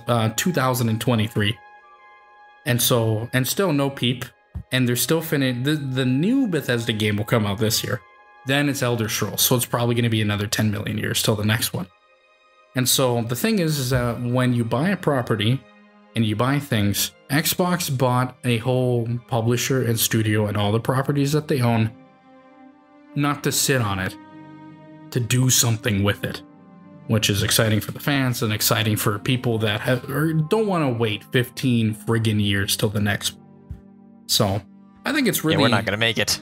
Yeah, we're not going to make it. I'm going to die of something awful. Like, well, okay. Now, I'll see 2025, Tom. You'll die of ligma. What's ligma? Ligma balls. Who's Steve Jobs? It is That's terminal. Right. Who's Steve Jobs? Ligma balls. That's incredible. But I don't know. This is like... I don't know what you guys think. This might be incredibly boring because it's all like nitty-gritty backroom deals sort of thing that are like, I'm curious. The guy who used to work at a corporate entity, Tom, like, is very interested in all of this stuff. You've been paying attention to all the backroom dealings and things like that, of that nature. Yeah.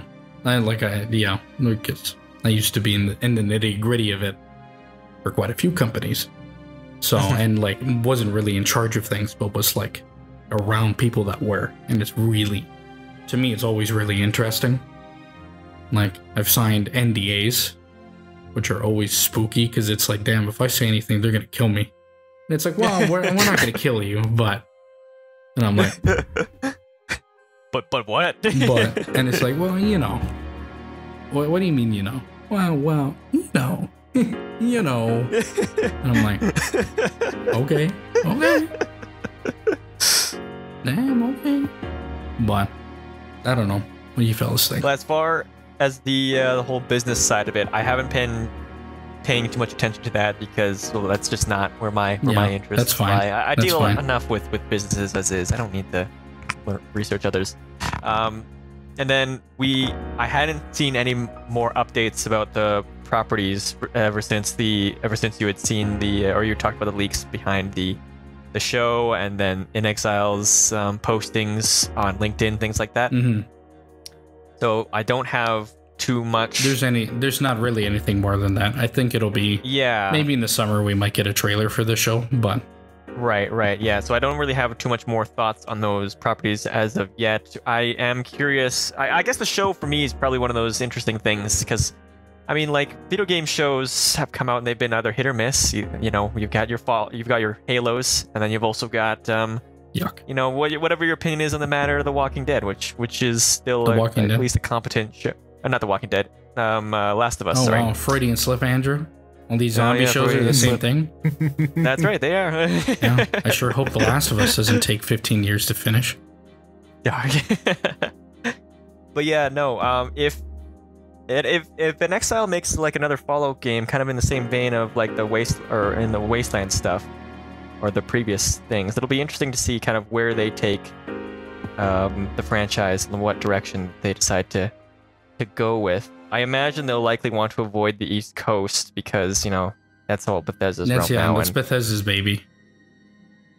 So it will be interesting to see kind of like what new locations we get to see with the new projects that are coming out.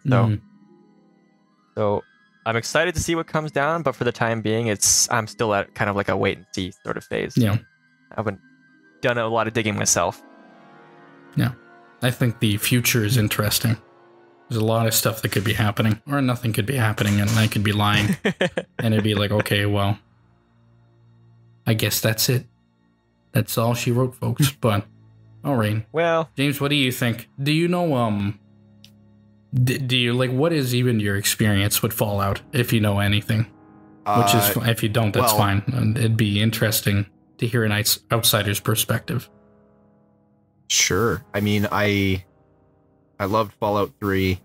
I loved New Vegas. Oh, okay. So you actually have played this then. And I also have played 4. I played it actually recently. Was jump back in and running around. I am not an Xbox gamer. I am a player, and I'm a little upset that I can't experience remastered 3 in New Vegas because I don't have their version of Game Pass. I feel like they will probably port them over to PlayStation. Yeah, maybe eventually. I hope so. I'd love. Last I heard is that Microsoft doesn't want to limit already established franchises and other consoles to be limited there, but that's good. That's well, you don't know. If you do, then get an Xbox, bozo. Yeah, I suppose. Yeah, but I love those games. I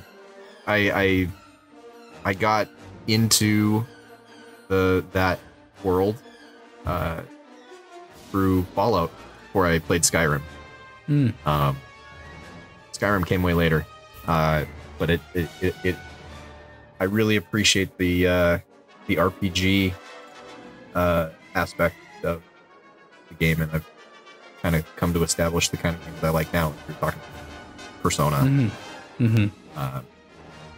character-driven, story-driven, world building, all the things that check all of the nerd boxes for me. So, if there's more games down the pipeline, I'm excited, and I'm.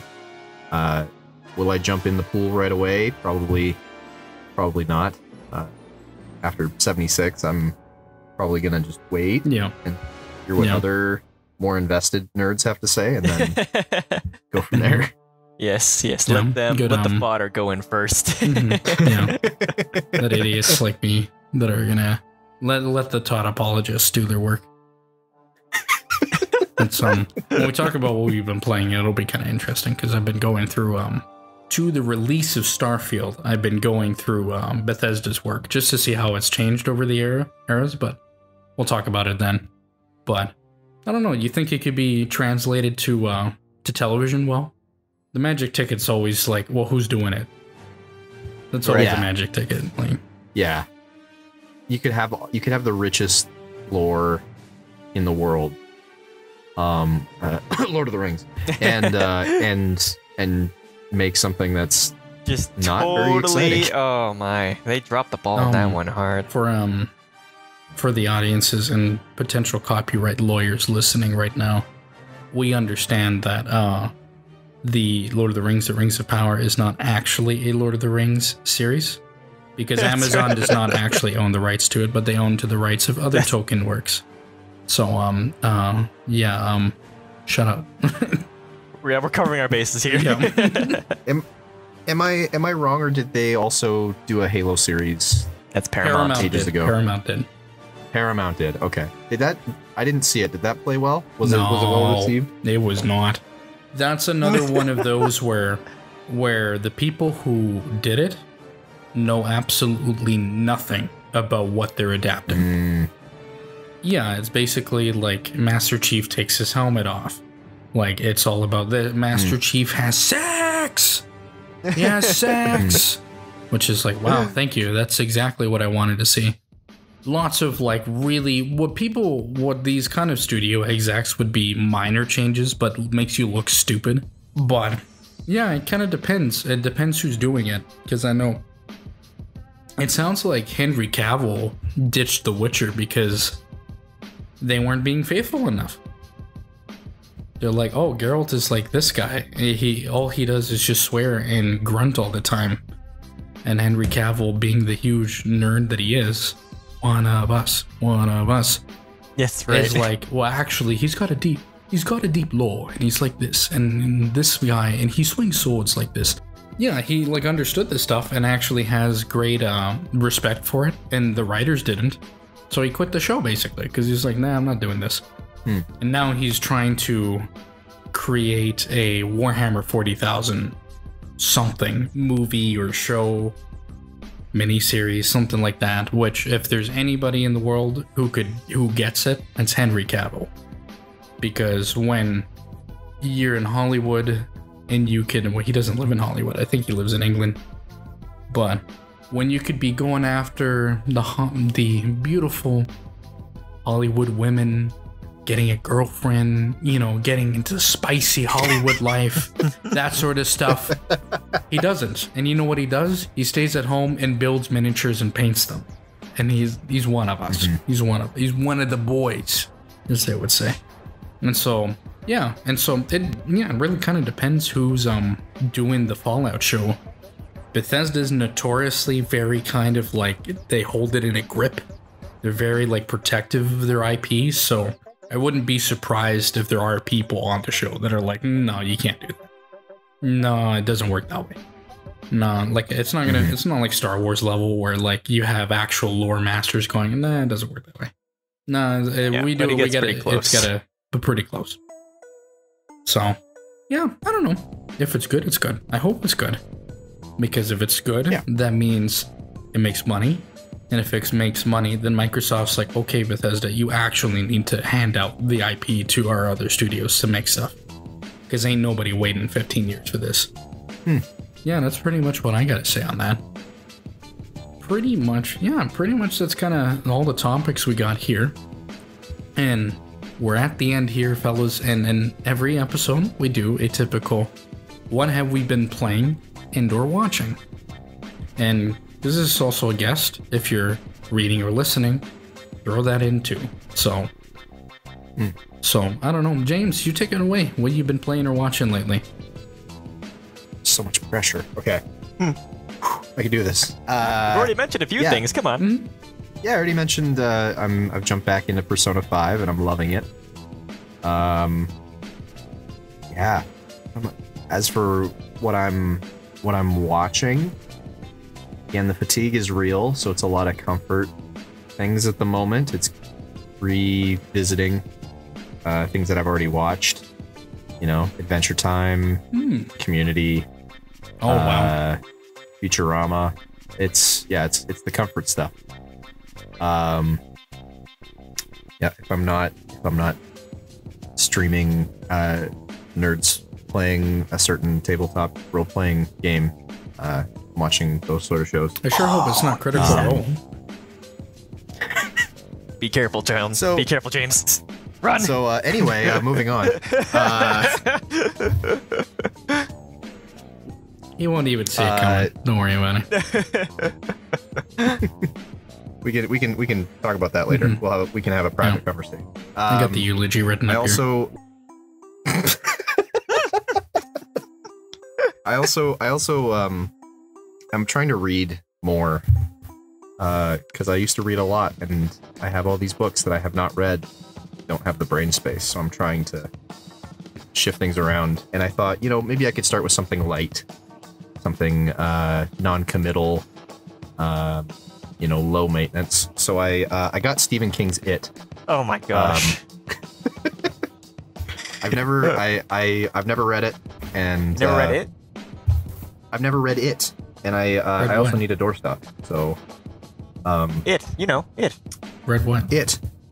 He's reading it. I'm reading it. He's reading it right now. Yeah. Wow. And who's on first? And Who? what's on second? And I don't know who's on third. Yeah, we don't we don't talk about that. We don't talk about that. We're not gonna talk about it. Already. Wow. Yeah, I'm trying to read more. Thank you. Oh. Very concise. Very concise. Wonderful. That leaves other people to go on more nasty, disgusting tangents. That's right. No, that's pretty. I've also I'm not sure if you listened to the other podcasts, but I'm not sure if I did mention it because in a technical production sense, we did talk about it previously, but that hasn't been aired yet. So watch out. But I don't read a whole lot, but I listen to a lot of audiobooks because there's a lot of, I don't know, I'm really lazy, so it's like, oh, could I read a book? And it's like, really? Like read words on pages? That's silly. Why don't I just have somebody act it to me like it's a radio play, which I really do enjoy. So I've been doing a bit of that as well, but I'll leave that for the next episode where I talk. But yeah, no, thanks, James, for keeping it concise. Andrew, what do you got for us? As far as things that I've been playing, there's not a whole ton, because most of my time has been split between one or two games, either Crusader Kings 3. Yes, 3. I'm trying to. Yes, I know, Tom. He's giving me this whinging look. Oh God, how dare you play a Paradox game, especially that of all Paradox games. I know. You can crucify me later. And then I've also been playing Divid. Yeah, no, I know it's coming. I'm well aware. I'm prepping myself. And I've also been playing Divinity: Original Sin 2 again. That's running fine. through another playthrough that I know.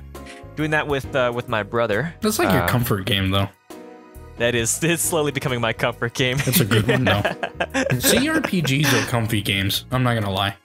Because like the original, like the OG Fallouts or Planescape Torment are like one of those games I go back to all the time where it's like, yeah, sure, I'll play this. I'll pick this up a little bit.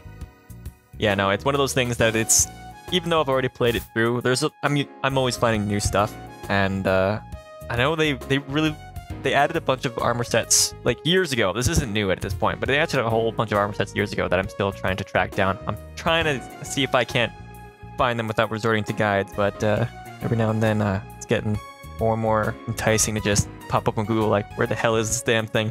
Because someone else has already found it 3 years ago. But anyway, those are the things that I've been playing. As far as watching, I finished the 3rd season of The Mandalorian. Which has been pretty good. There are a few episodes that are like, Yeah. But on the whole, I was quite pleased with it. Andrew, you kind of know where I'm at, where Star Wars, where like if it's terrible, I'll just laugh at it. Like I'll think it's the funniest thing. Man, like Pedro Pascal could slip on a banana peel and I'll be like, clap, bravo. Then see, give us more. Give us me more of that. Give me more of that. But yeah, I will say, I thought Bad Batch was more interesting narratively than The Mandalorian, but that's the difference between. I don't know if anybody else has watched The Bad Batch, but I think it's great. It's also some of the best animation out there. And it's better than a lot of the stuff that comes out of Japan, but all the Zoomers are weebs, so they don't watch. Yep. They don't watch Western animation. Shame on them. But anyway, no. Interesting. What do you think of? What do you think of Mando season 3 without spoiling it? Without spoiling it? Yeah, without spoiling it. Right. We got to be careful with what I say. Good, bad, really easy. Well, I'm sure this one has already been spoiled by now. That whole episode with on the Duchess's planet or whatnot. With the Lizzo and Jack Black. Yes, Lizzo and Jack Black. Okay, I don't care what anyone says. That one was kind of fun. I kind of liked that. I kind of liked that one. That episode was trash, but it's like I ate that. Oh, don't be like that. No. It was trash. But I had like in a cartoon where like hobos have a trash can lid as like their what's it called their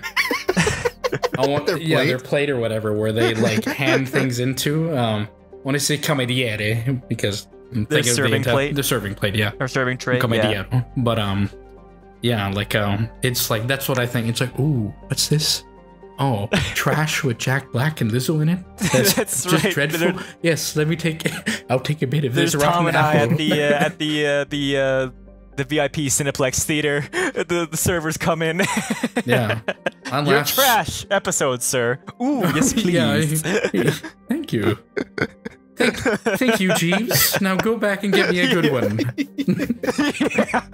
And they did. But they did follow up with a good one. Yeah, I was laughing the entire episode because it's like I can't believe how bad this is, but it's whatever. They got Christopher Lloyd. He's there. Yeah.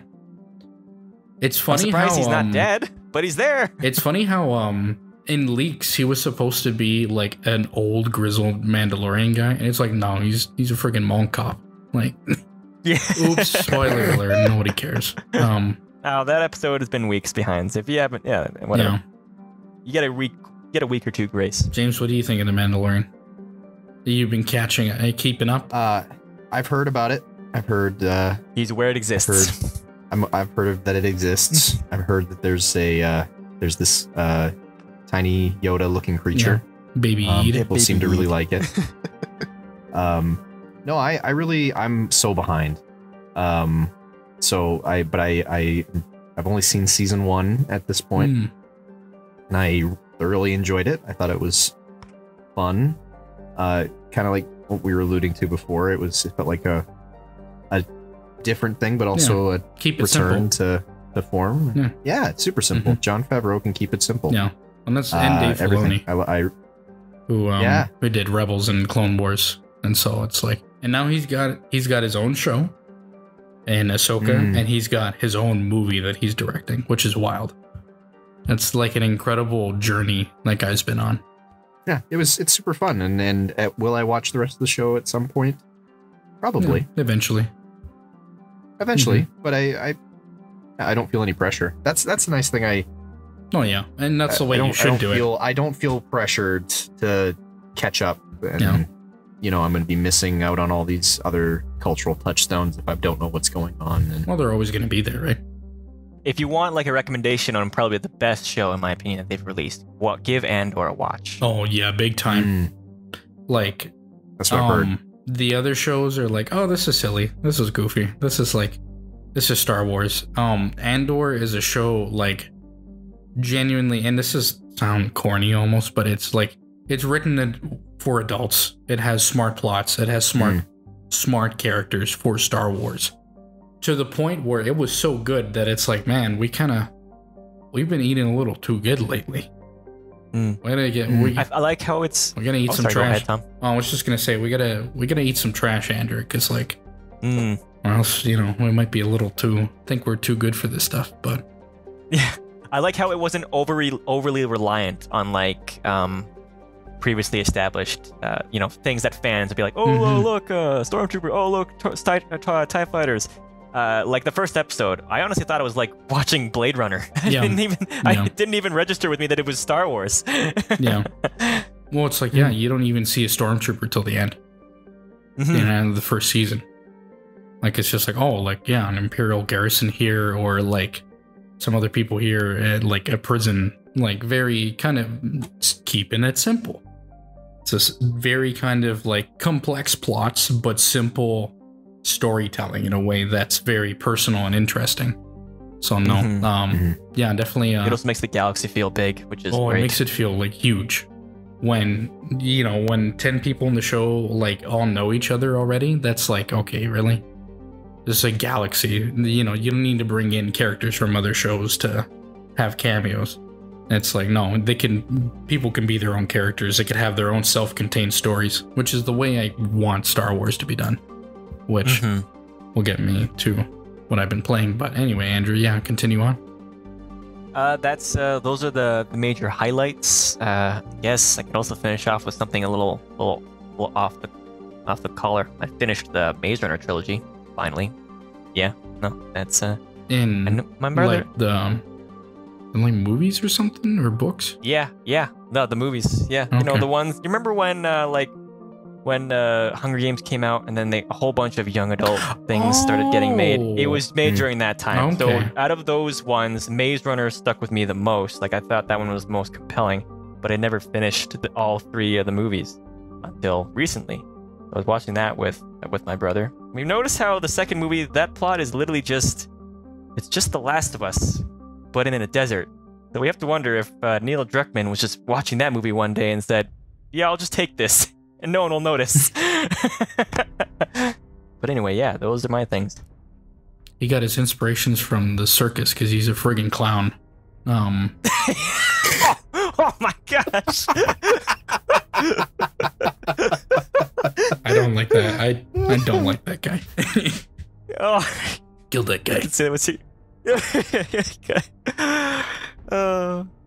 But yeah, no, those are the major highlights or things that I've been watching. Wow. Watching and they're playing. Interesting. All right, I guess I'll cap it off as per usual. Playing very briefly. As I said, I'm going through the Bethesda games to the for the upcoming release of Starfield to see how they've changed. I finished last week. I finished Oblivion, and this is the first time I've played through Oblivion like completely. I've taken like bite-sized pieces of Oblivion every so often. Like, oh, I'll play for maybe like 5-8 hours, and then I'll be like, okay, I've had my slice. In that sense, a lot of Bethesda games for me can be, it's like a cheese pizza.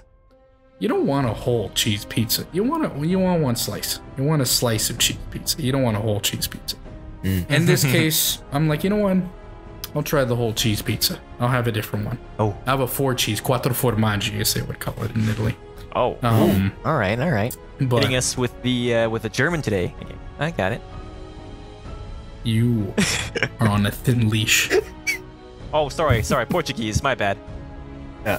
Close enough. We'll fine, yeah, whatever. Anyway, I said anyway. Listen. I'm listening. Yeah. Oh. You pee-peed your pants. Was it a little too loud for you? Yeah. Crank up the volume on your microphone. I'm totally not gonna yell again. Oh yeah. Okay, I trust you. All right, it's fine. Dude, like when Tom and Jerry, like Tom scream. That'd be very quick aside.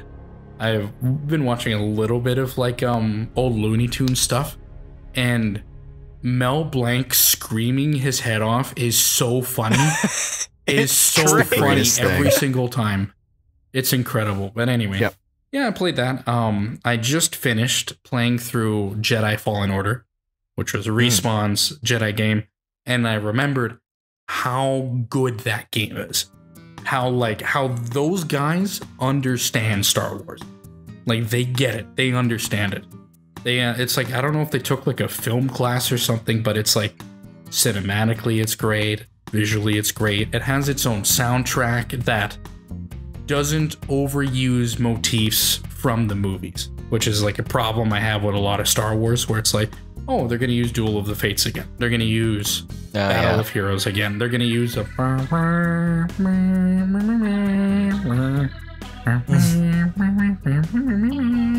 It's like, okay, cool. Yeah, fine. No, it has its own soundtrack with its own motifs that by the end of it will be stuck in your head. And like when to the point where like I watched the launch trailer for the new game, and like there was like their own motif for like this story that they have, the musical motif. It's like, damn, I miss that. I remember that. That's a great motif. dun, dun, like, and then big bombastic trailer, and it's like, hey, great. Now, as when this video comes out, it might be different. But as of shooting, as of recording, I have played 1 hour of Jedi Survivor, which is the new game that came out at this point 2 days ago, on the 28th, a day ago. Something like that, yeah. Yep.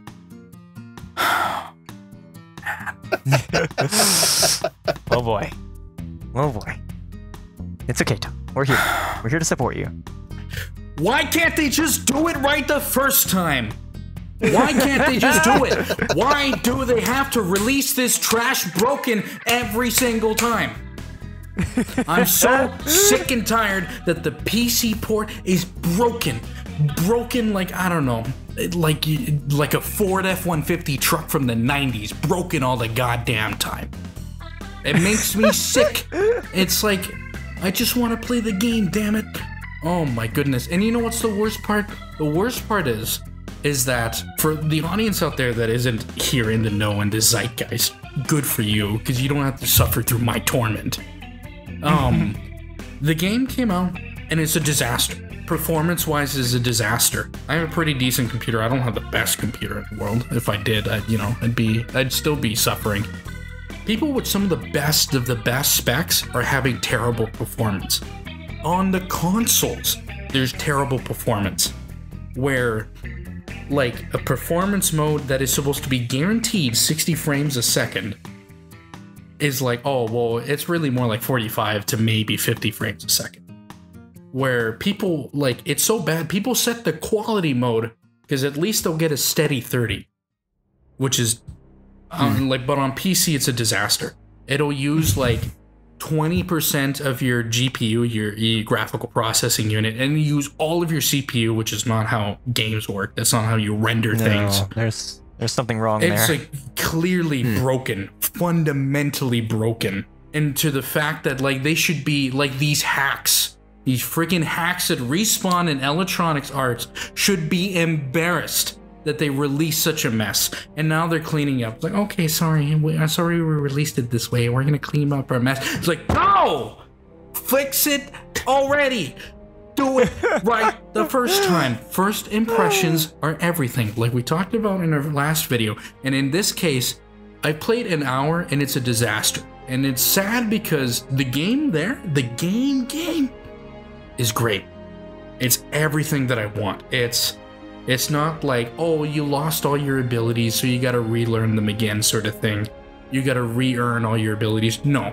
Cal Kestis, he's got all his force powers already. He's got all his stuff. It's perfect. Like, start of the game, great. It's running at like 20 frames a second. It's a friggin' slideshow. What is this? There's picture books that run faster than this goddamn game. Oh, no. Like, it's just unacceptable. Legitimately unacceptable. And I usually don't try to fly off the handle. And I understand. To the fellas at Respawn, you probably did say something, and EA said, I don't give a damn, ship it anyways. In that case, you should have, like, I don't know, shipped a pie to whoever's face instead. Because this is unacceptable. It's unacceptable. And to continue my rant, you know why this thing happens? Because people pre-order games, goddammit. People pre-order games, so it's like, oh, well, we already made our money. Because dumb idiots, pre-ordered it. And I'm like, people are looking at me and say, well, didn't you pre-order it? I'm like, no, I didn't. I used a different thing. Basically like Game Pass, but for EA. So I only had to pay $20 out of this disaster. Only $20 of my hard-earned money went into this, and I still feel like I was ripped. So hopefully by the time this video has been, you know, shipped and recorded, and it's up online for everybody to enjoy and to hear me scream on the top of my lungs. I hope, hopefully, that they fixed it. Because if they don't fix it, and I have to go over to Spain for probably a month, I don't know how long this kind of work contract thing's gonna last. If I don't even get to play a little bit of this game by the time I leave, in between editing things, editing this, and getting all my ducks in a row to enjoy my life, if I don't get that little bit of Star Wars heroin I've been craving for the last 3 years, because this game came out in 2019, and they advertised it. It's like, hey, this game was developed in record time. And it's like, yeah, record time? Mm-hmm. Yeah, what happened? Oh, oops, you broke it? Yeah, mm-hmm.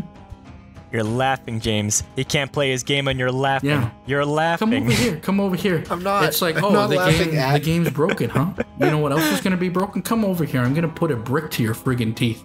Let me see what's broken. Is that a threat? No, it's not a threat. It's a warning. Because you know what that means? It means it's gonna happen if you don't fix it. That's the difference between a threat and a warning. So, I'm just saying, Respawn. I'm just saying that you got till next Friday to clean up your mess. Because if you don't, I'm gonna be sad. And I'm gonna be mad for a whole month. You're gonna ruin my life for a month.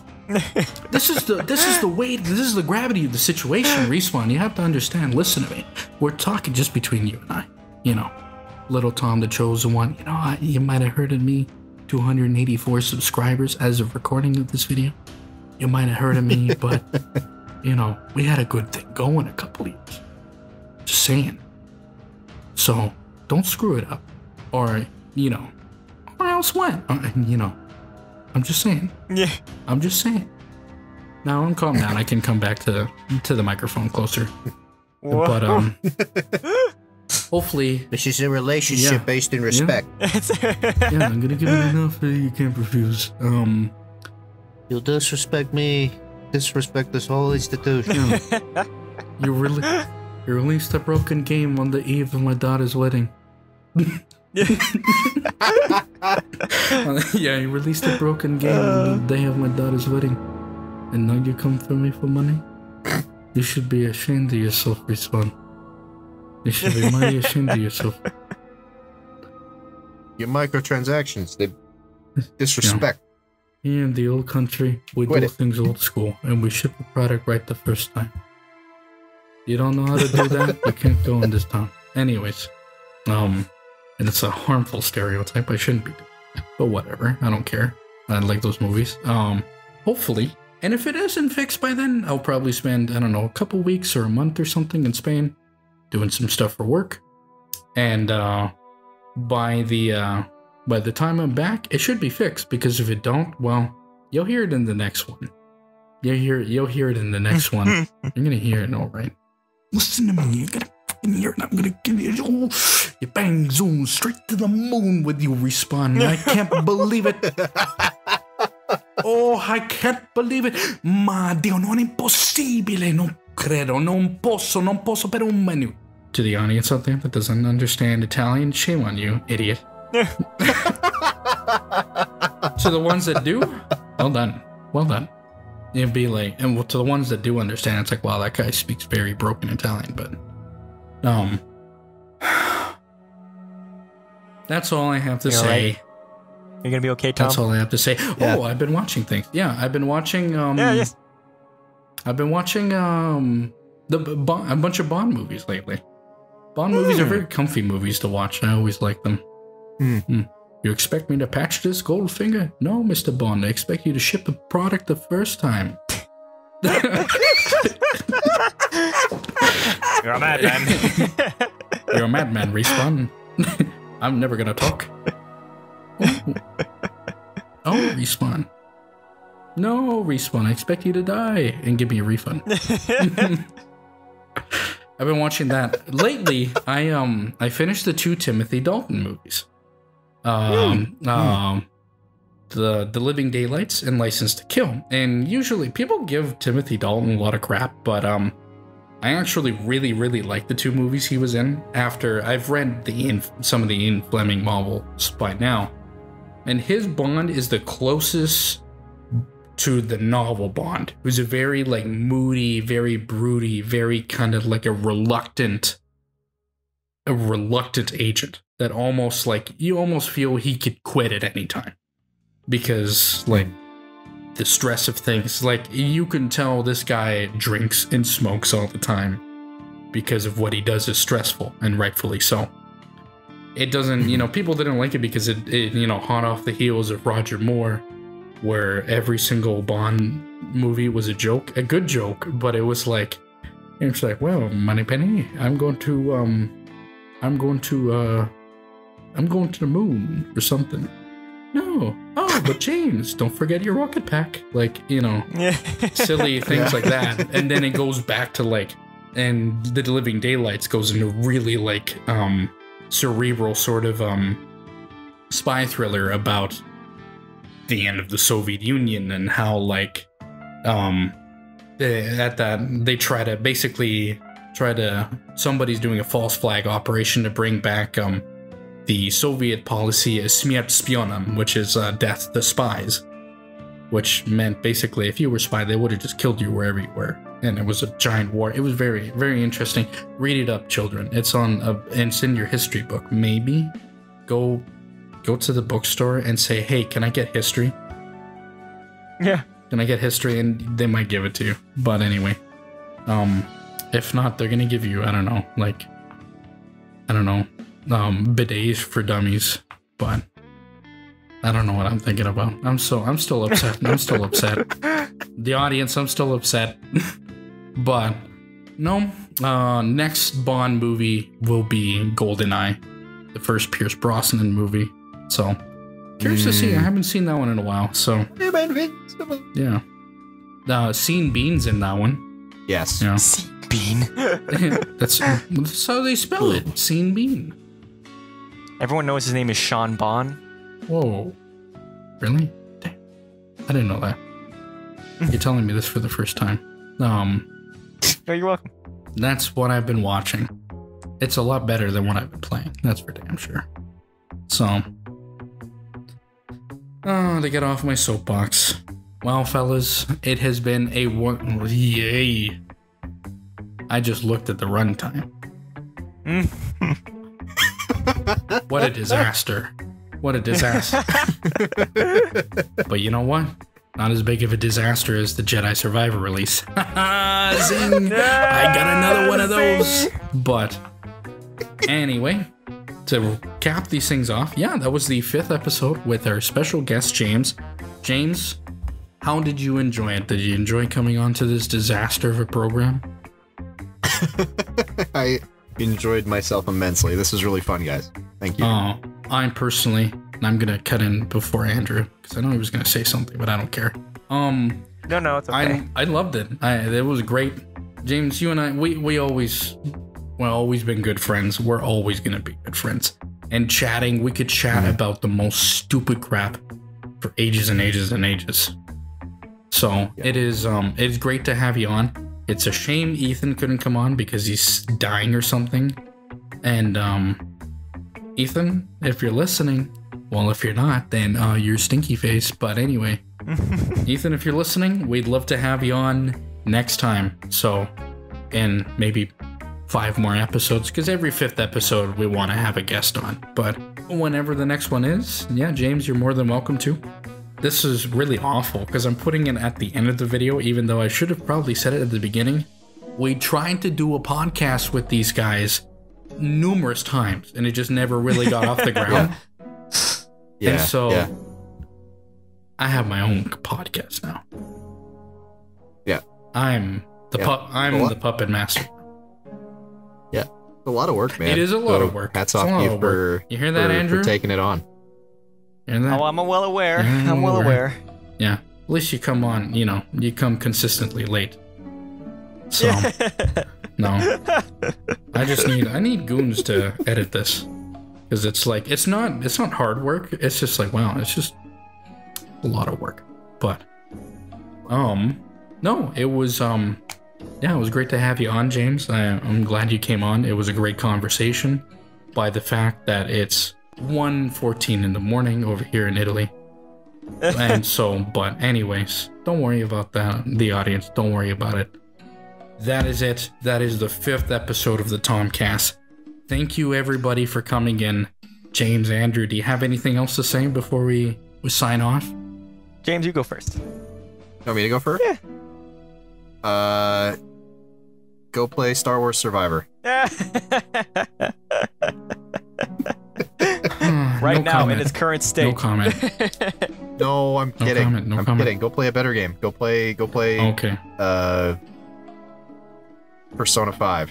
Yeah, go play Pong or something. I don't know. Go play yeah, that medieval game where Pac-Man. they like played with sticks and circles or something.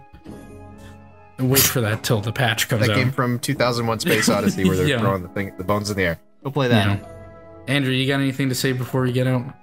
Let's be sure to watch the previous episodes of the TomCast if you haven't already done so. James, thank you for joining us today. It's always a pleasure speaking with you, mein Frere. Yeah, mein Frere. And yeah, I hope we do more of this in the future. Oh, for sure, for sure. We just might have to have a limit.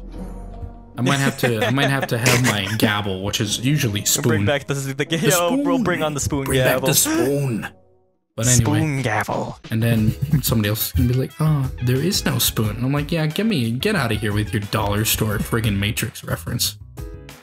Don't get it. Think you're smart. Anyways, this is Tom the Chosen One. I hope you guys had a wonderful time listening to us talk about just crap for 3.5 hours. We're sitting here in sunny night. Well, I don't know, probably 5 p.m. or something like that. Your guys' time. Pretty darn close. Yeah, it's pretty darn close. Yep. So it's an evening over there, middle of the night, morning over here, and I hope you guys all have a wonderful night or day or evening. Take it easy.